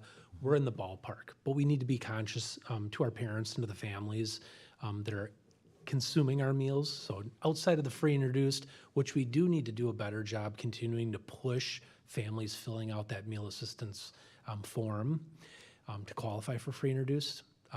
But above and beyond that, we do have fund balance. We need to use it smartly, responsibly. It's not there. It's not sustainable to continue to have a deficit. But as well, we're building the program and putting investments into that this works for us at this point in time. That was that line item that was like around $1 million, if I remember correctly, for the nutrition budget, where we had an excess that we needed to spend some of the excess. Correct. We were only allowed to have so much over. Correct, yep. And they gave a little bit of a waiver to that to give us some brevity to it, but we still need to spend a little bit. Well, Chad, that was my point. Thank you, because I remember seeing the financial presentations where actually our nutrition program is doing financially very, very well, and thank you for your excellent work in that. But that fund balance which you talk about spending, we have fund balance in that amount that we can't pull out for any other use anyway. So this is an appropriate way to spend it. Correct. Right. Mhm. Other questions? How about one last item? These, I mean, these prices are quite reasonable. So when you look at it, for instance, a Silverbrook or a secondary breakfast for about $1.70 or $1.80. Give us an example of what that is. I just want to make sure that our folks at home don't think it's a Pop-Tart or something like that. Yeah. What is that? We Give us an example. Well, we do actually offer a variety of different items, specifically more geared towards the higher levels and different items that they can have. So we always do offer the idea of a hot entree as well as an alternative. We also know that through studies that students will eat what they're familiar with. So we do offer sometimes cereals or Pop-Tarts, whole grain, reduced sugar, things that meet the USDA requirements. But we always pair that with fresh fruits, juice, milk, secondary options as well to go along with that. It's funny you bring up the Pop-Tart because everyone does like to pick on the Pop-Tart, but it's actually a lot healthier than some of the things that people would be eating that are not. Thank you for that. That is the best news I've heard all night. Fantastic. No, I'm glad to hear that there's a variety, but it's not just it sounds like there is a variety. It's not just handing out one item to, one singular item to every individual. Correct. Silverbrook, Badger, and the high school have the largest selection of that. The elementary levels always have a hot option as well as a colder option, a cereal, Pop-Tart, something like that. It's amazing for less than $2 a head. Yeah. That's fantastic. Other questions? This item 2 is a discussion item, so we'll bring this up at the next agenda. Thank you for coming tonight and for the presentation. Appreciate it. Thank you. All right. Superintendent Wimmer, we are on to a discussion item for policies for first reading. Sure, the policy committee had 2 largely procedural policies to bring forward. We have some other ones that we'll still work on when we meet in June. The first one bringing forward was 187, public participation in board meetings. In that one, we were removing some circular references to policy. We've been trying to do that as we come across policies. And then we wanted to take the board president's announcement and move that to an administrative rule so that it can be more easily updated. I don't know if people noticed or didn't, but he's changing, the radio station has changed their name, and we've had to update that in that, so it gives us that flexibility. So again, these 2 are largely procedural, and we can bring those forward for a second reading and approval with unanimous consent. So I'd actually label both of these as action items. Is there any question on the proposed changes to that policy? No questions. Go ahead. Great. And the second one was 660, financial management and internal controls. This was at recommendation of our auditor. And largely, you can see us adding the word "and state" anywhere there's a reference to federal funding, and as well as some language in green there. Again, Andy worked with our auditor on these pieces. This was a recommendation as part of the audit process. Any questions on that one? No questions. I would recommend we actually bring these back under potential action at a next board meeting. Again, per policy, you can kind of fast track that with unanimous consent on those. Again, if you have any feedback, interim, or questions, please alert me, but I'd bring those back under action then. Very good. Thank you. That concludes our discussion items. We move to action. First action item, out-of-country trip, French. And Superintendent Wimmer, my recollection is this had been presented before. Are there any changes? Nope, there's no changes, and we're bringing this singular trip forward. You had seen 2 presentations prior. There were some lingering questions around another trip. So again, bringing this standard trip forward. This is a trip students have taken before, and there are no questions. Any questions from the board? Hearing none, I would move to approve the out-of-country trip for French as presented. Is there a second? Second. Thank you, John. We have a motion and second to approve the out-of-country trip for French as presented. Final discussion? Hearing none. All in favor, please say aye. Aye. Any opposed? That motion carries. Thank you. We move then to action item related to school board meeting calendar for 2024-2025. Superintendent Wimmer. So I caution the board on this that, you don't have to take action tonight. In there, I shared with you the complexity of all of your schedules, which is no treat. There is no perfect solution to the calendar. What we know is we said Mondays work. We know that 5:30 works, those pieces. And then there's a intermingling of whether people are available on the first and third sequence or the second and fourth. Then we took a stronger look at it to determine, as we have in the past, if there's a commingling. So sometimes we start the year in one pattern and we end it in another to avoid some natural conflicts, like tonight, scholarship night, and those kinds of pieces. So there was no perfect solution.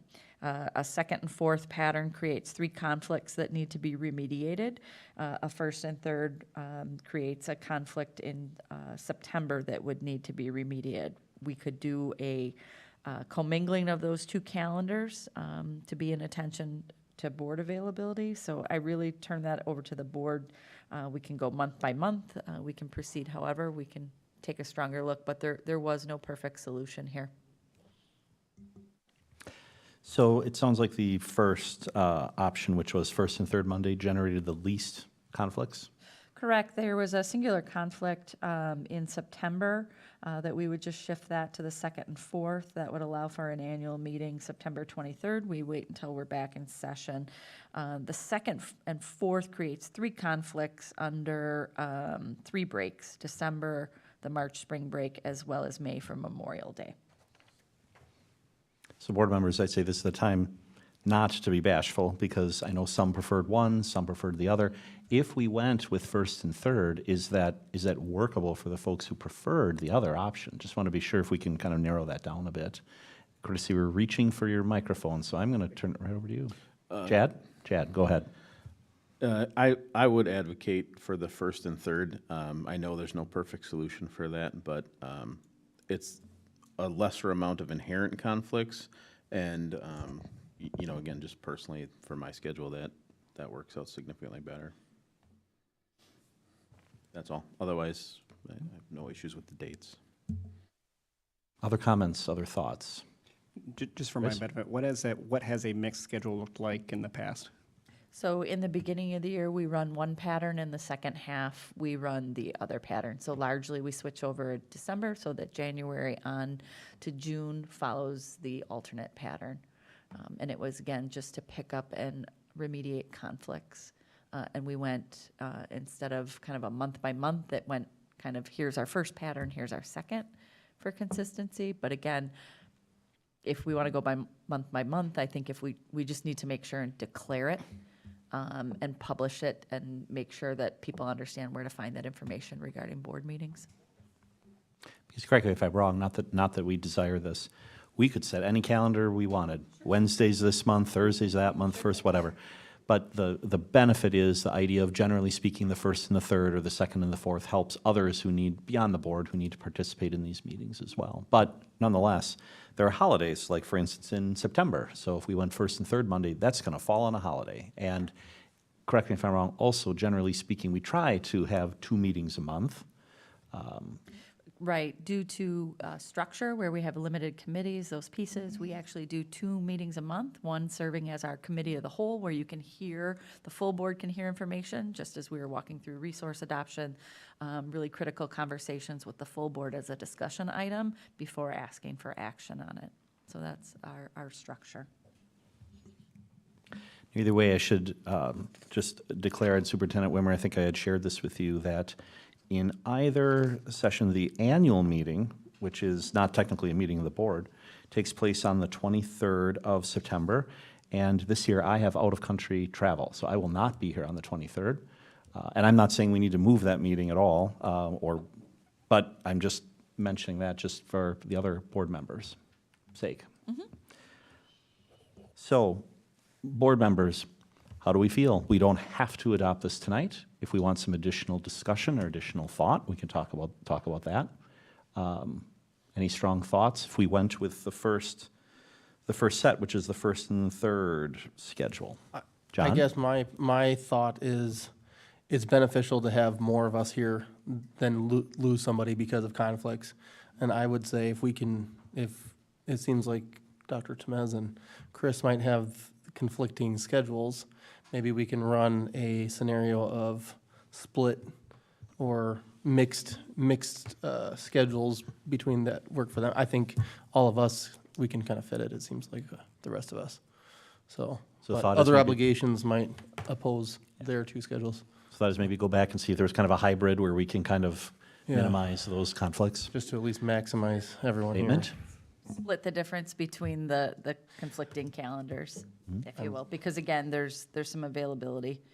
And I can clarify my unavailability. It's not that I have a firm, I can't be here every first Monday. With the municipality that I work for, there's a standing spot in our calendar for Plan Commission that happens to land when we have one. But a good example is throughout the wintertime, they didn't meet for 6 months in a row, right? Sure. So it tends to be that in summer it picks up, that we get a little bit busier and it facilitates more of those meetings, so. So did I hear that perhaps that conflict is more prevalent in the second part of the year for you? When you say second part, The second After, part- after winter, in spring? I'd say winter and spring, it's less of a conflict. I would be okay with the first and third. So is there a way to isolate some of those months or maybe follow up with Yeah, me on we could that? discuss, yeah. Yep, Perfect, for thank sure. you. with that guidance, maybe we can go back and see if there's a hybrid between the two. It sounds like there's some flexibility, and we're okay with that. Dr. Temez? Yeah, the hardest thing for me is if we were to not adopt far enough in advance. I mean, I have patients who schedule 6 to 12 months out, so I can't just, I don't want to have to just cancel and reschedule a bunch of people. But I can take the time off if I have the date. Fair point. In advance. And it's traditionally been, you know, we've sort of worked on that schedule for the last year now, so it's getting there. Yeah, So- but we do this every year with the new board, so I don't know. I'm okay with whatever if I can figure out something. Why don't I work a little bit more closely to understand the months that conflict may be more prevalent, and then put that together, knowing that this board is okay with a mixed schedule. If that's what happens, I can do that little work and put that out in an update, so everyone could look at it again through a new lens, and then we can get it back for discussion and action, an actual draft. I would just hate to do a disservice to the community that voted everyone in to not have their representation in there. So, no matter who it is, so. Very good. Thank you for taking on that task, Superintendent Wimmer. We appreciate it. Like anything else, coordinating calendars is like herding cats, but very important. All right. We next move to board officers' terms and election. And to administer this portion of our agenda, I'm going to turn it over to Superintendent Wimmer. Thank you for that.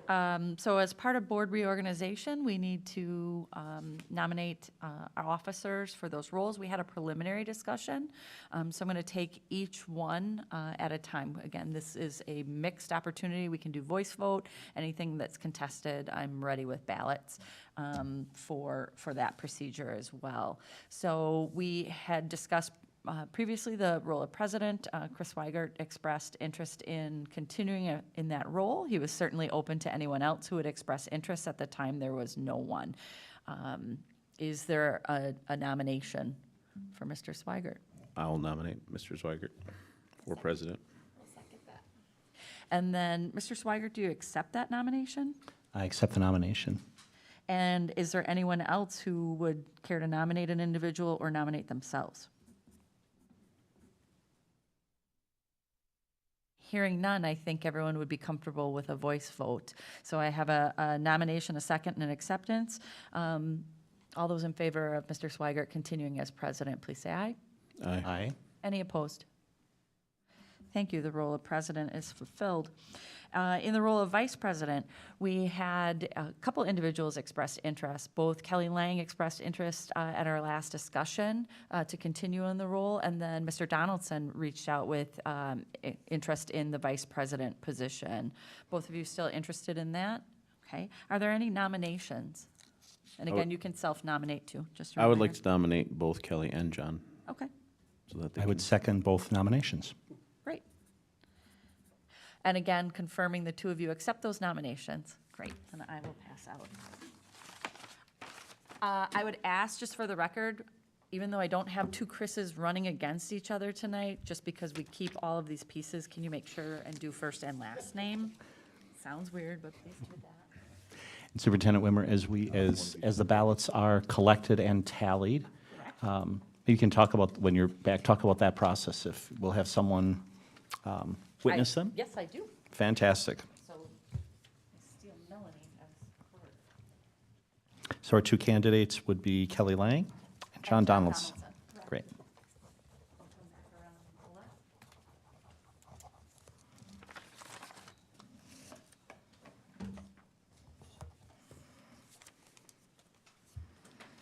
You can do however you want, shake them up. I don't analyze your handwriting. Oh, there goes, thank you. I'm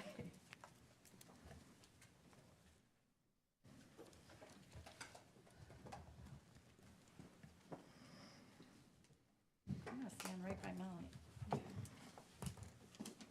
Thank you to our clerk for verifying the count.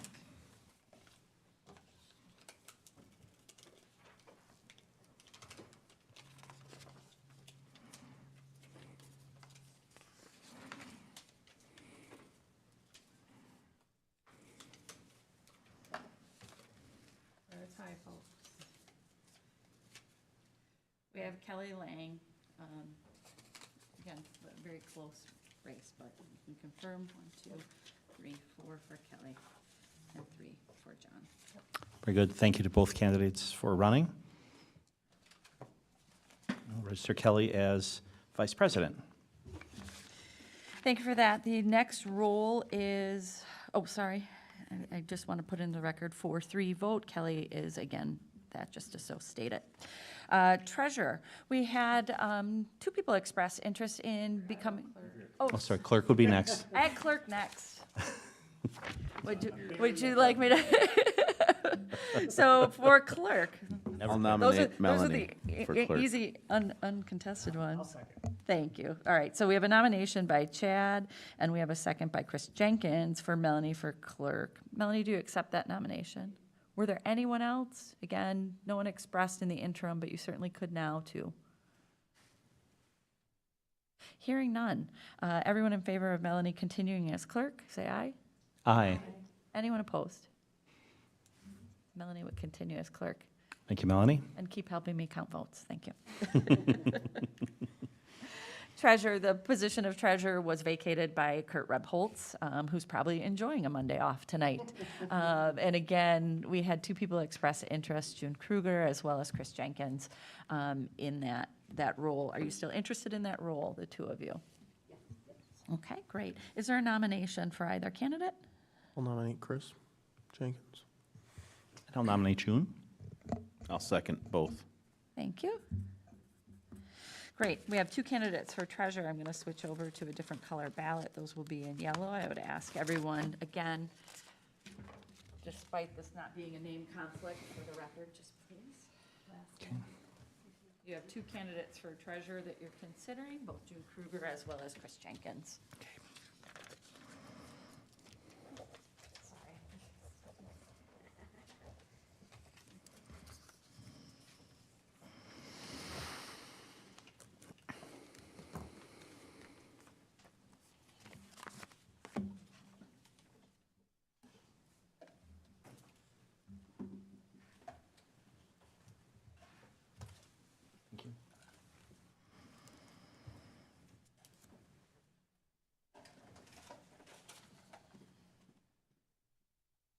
Melanie, in our continued role of clerk will help me. If we had, we would have, yeah, we would have moved to someone else.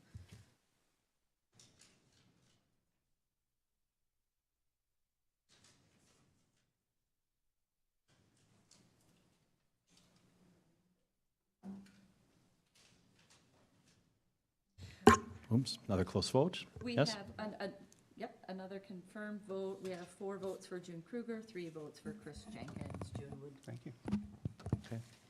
Congrats, June. Thank you to both for offering. Appreciate it. It's a bad problem to have. Yes, June is treasurer. Congratulations. All right. The one more role that you're not required to vote on formally, but you have someone who serves as your secretary, the board secretary, that's Peggy Schmidt. She would continue, it's often the superintendent's assistant who serves as a board secretary formally. So again, no vote required. I just like to mention that she does serve in that capacity for the board. I would like to officially say thank you for that position, because as many times as she has to email me about stuff, I appreciate it. Yes, Hear, hear. she helps wrangle the calendars. All right, so I believe that concludes officers' terms election, correct? Correct. All right, we move then to board, committee, and delegate assignments. Correct. For the delegate assignments, we had the Cooperative Educational Service Agency. There's a board of control. They do have an annual meeting as well as some representation. Mr. Swigert expressed interest, his ability to continue. I think that would be open for anyone if they would like that. Was there anyone else who would like to serve in that capacity?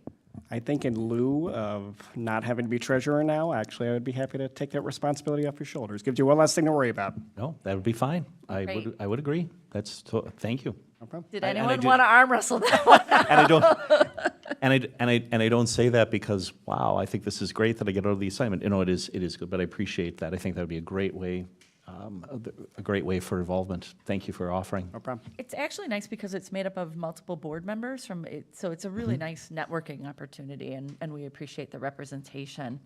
The next is the Wisconsin Association of School Boards convention. We select both a delegate and an alternate, just in case. Again, all the information comes forward December when they release resolutions, and we have a full board discussion to inform our delegate on how to represent the district. Last year, June served in that role and expressed interest in continuing in that. So we're looking for both a delegate as well as an alternate. Anyone else interested? Again, everyone can still go to the conference and be there. This is just the person who goes into the delegate assembly and votes. I would offer to be the alternate if June's still interested in being the delegate. Is there anyone else who would? Great, so I'm hearing June as a representative and Kelly as an alternate. Again, all board members are welcome, and, Peggy in her role will remind you of that and ask you to register and help you with that, should you need it. The next was Head Start. Melanie Ergot has served in that for, I think, over a year now. On the Head Start, they have their own governing board under our umbrella. She's expressed interest in providing continuity for that board. Melanie, is that still okay? Yep. Is there anyone else who would like to? Great. Melanie, I know with the complexities of Head Start, they appreciate your continued leadership there. Thank you, Melanie. Next comes to committee assignments. In the past, we've had those two committees, Policy and Curriculum Committee. We did a little bit of interest. There is no maximum number, so anyone who wants to throw their name in can join us. If you don't become a formal part of the committee now, then you can certainly attend committee meetings. You just can't participate in them. So just to make that clear. So interest in the policy committee, I have Mr. Donaldson, Dr. Temez, and Mr. Zweigert all expressing interest to return to that committee. Is that still accurate? Yes? Thank you. Yes. We've done a boatload of work in that committee, so I appreciate that. Anyone else interested in joining that team? Okay, hearing none, we'll proceed with the three. Curriculum Committee, we've had Mrs. Aragot, Mrs. Kruger, and Mrs. Lang all expressing interest to continue on that committee. Continued interest by the three? Yes. Thank you. That's certainly complex and a lot of hours of vetting information. We appreciate that. Anyone else interested in joining the Curriculum Committee?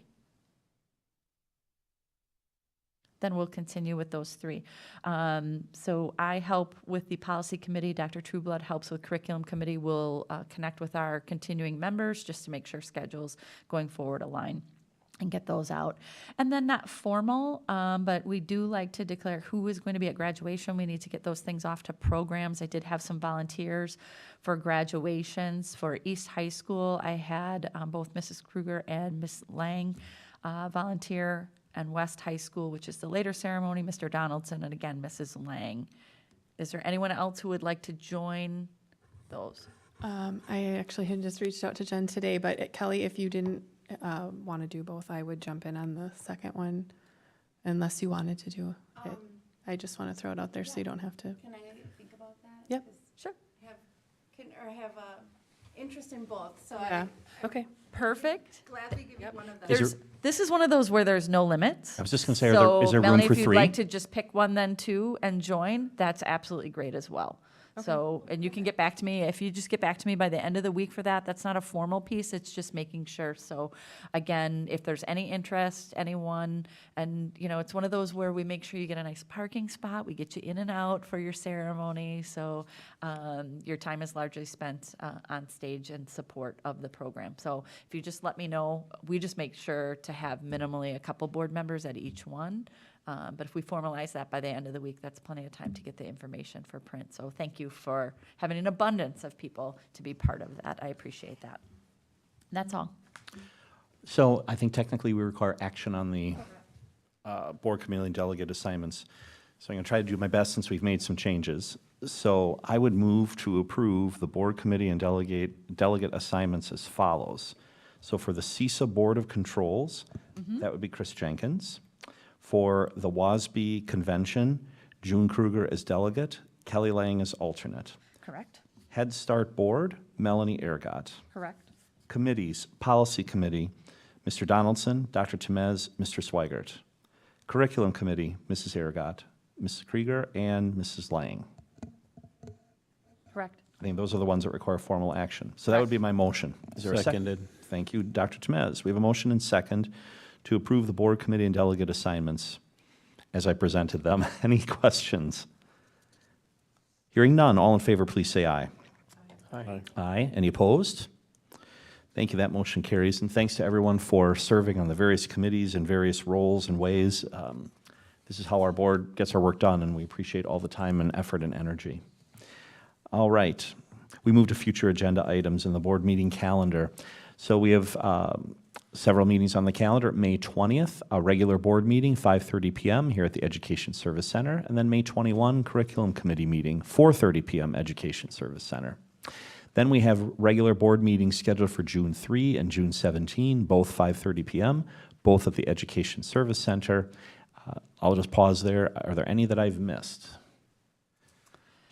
All right. That being said, again, just to remind the public to double check for the official postings, just in case any changes need to be made between now and the time of the meeting.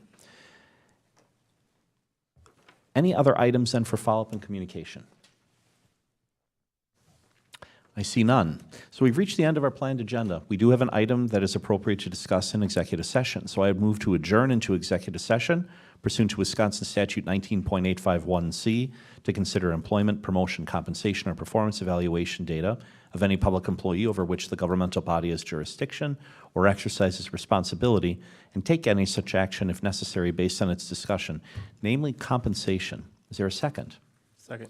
Thank you, John. We have a motion and second to adjourn into executive session. Any final discussion? Hearing none, this requires a roll call vote. I will call the roll. Dr. Temez?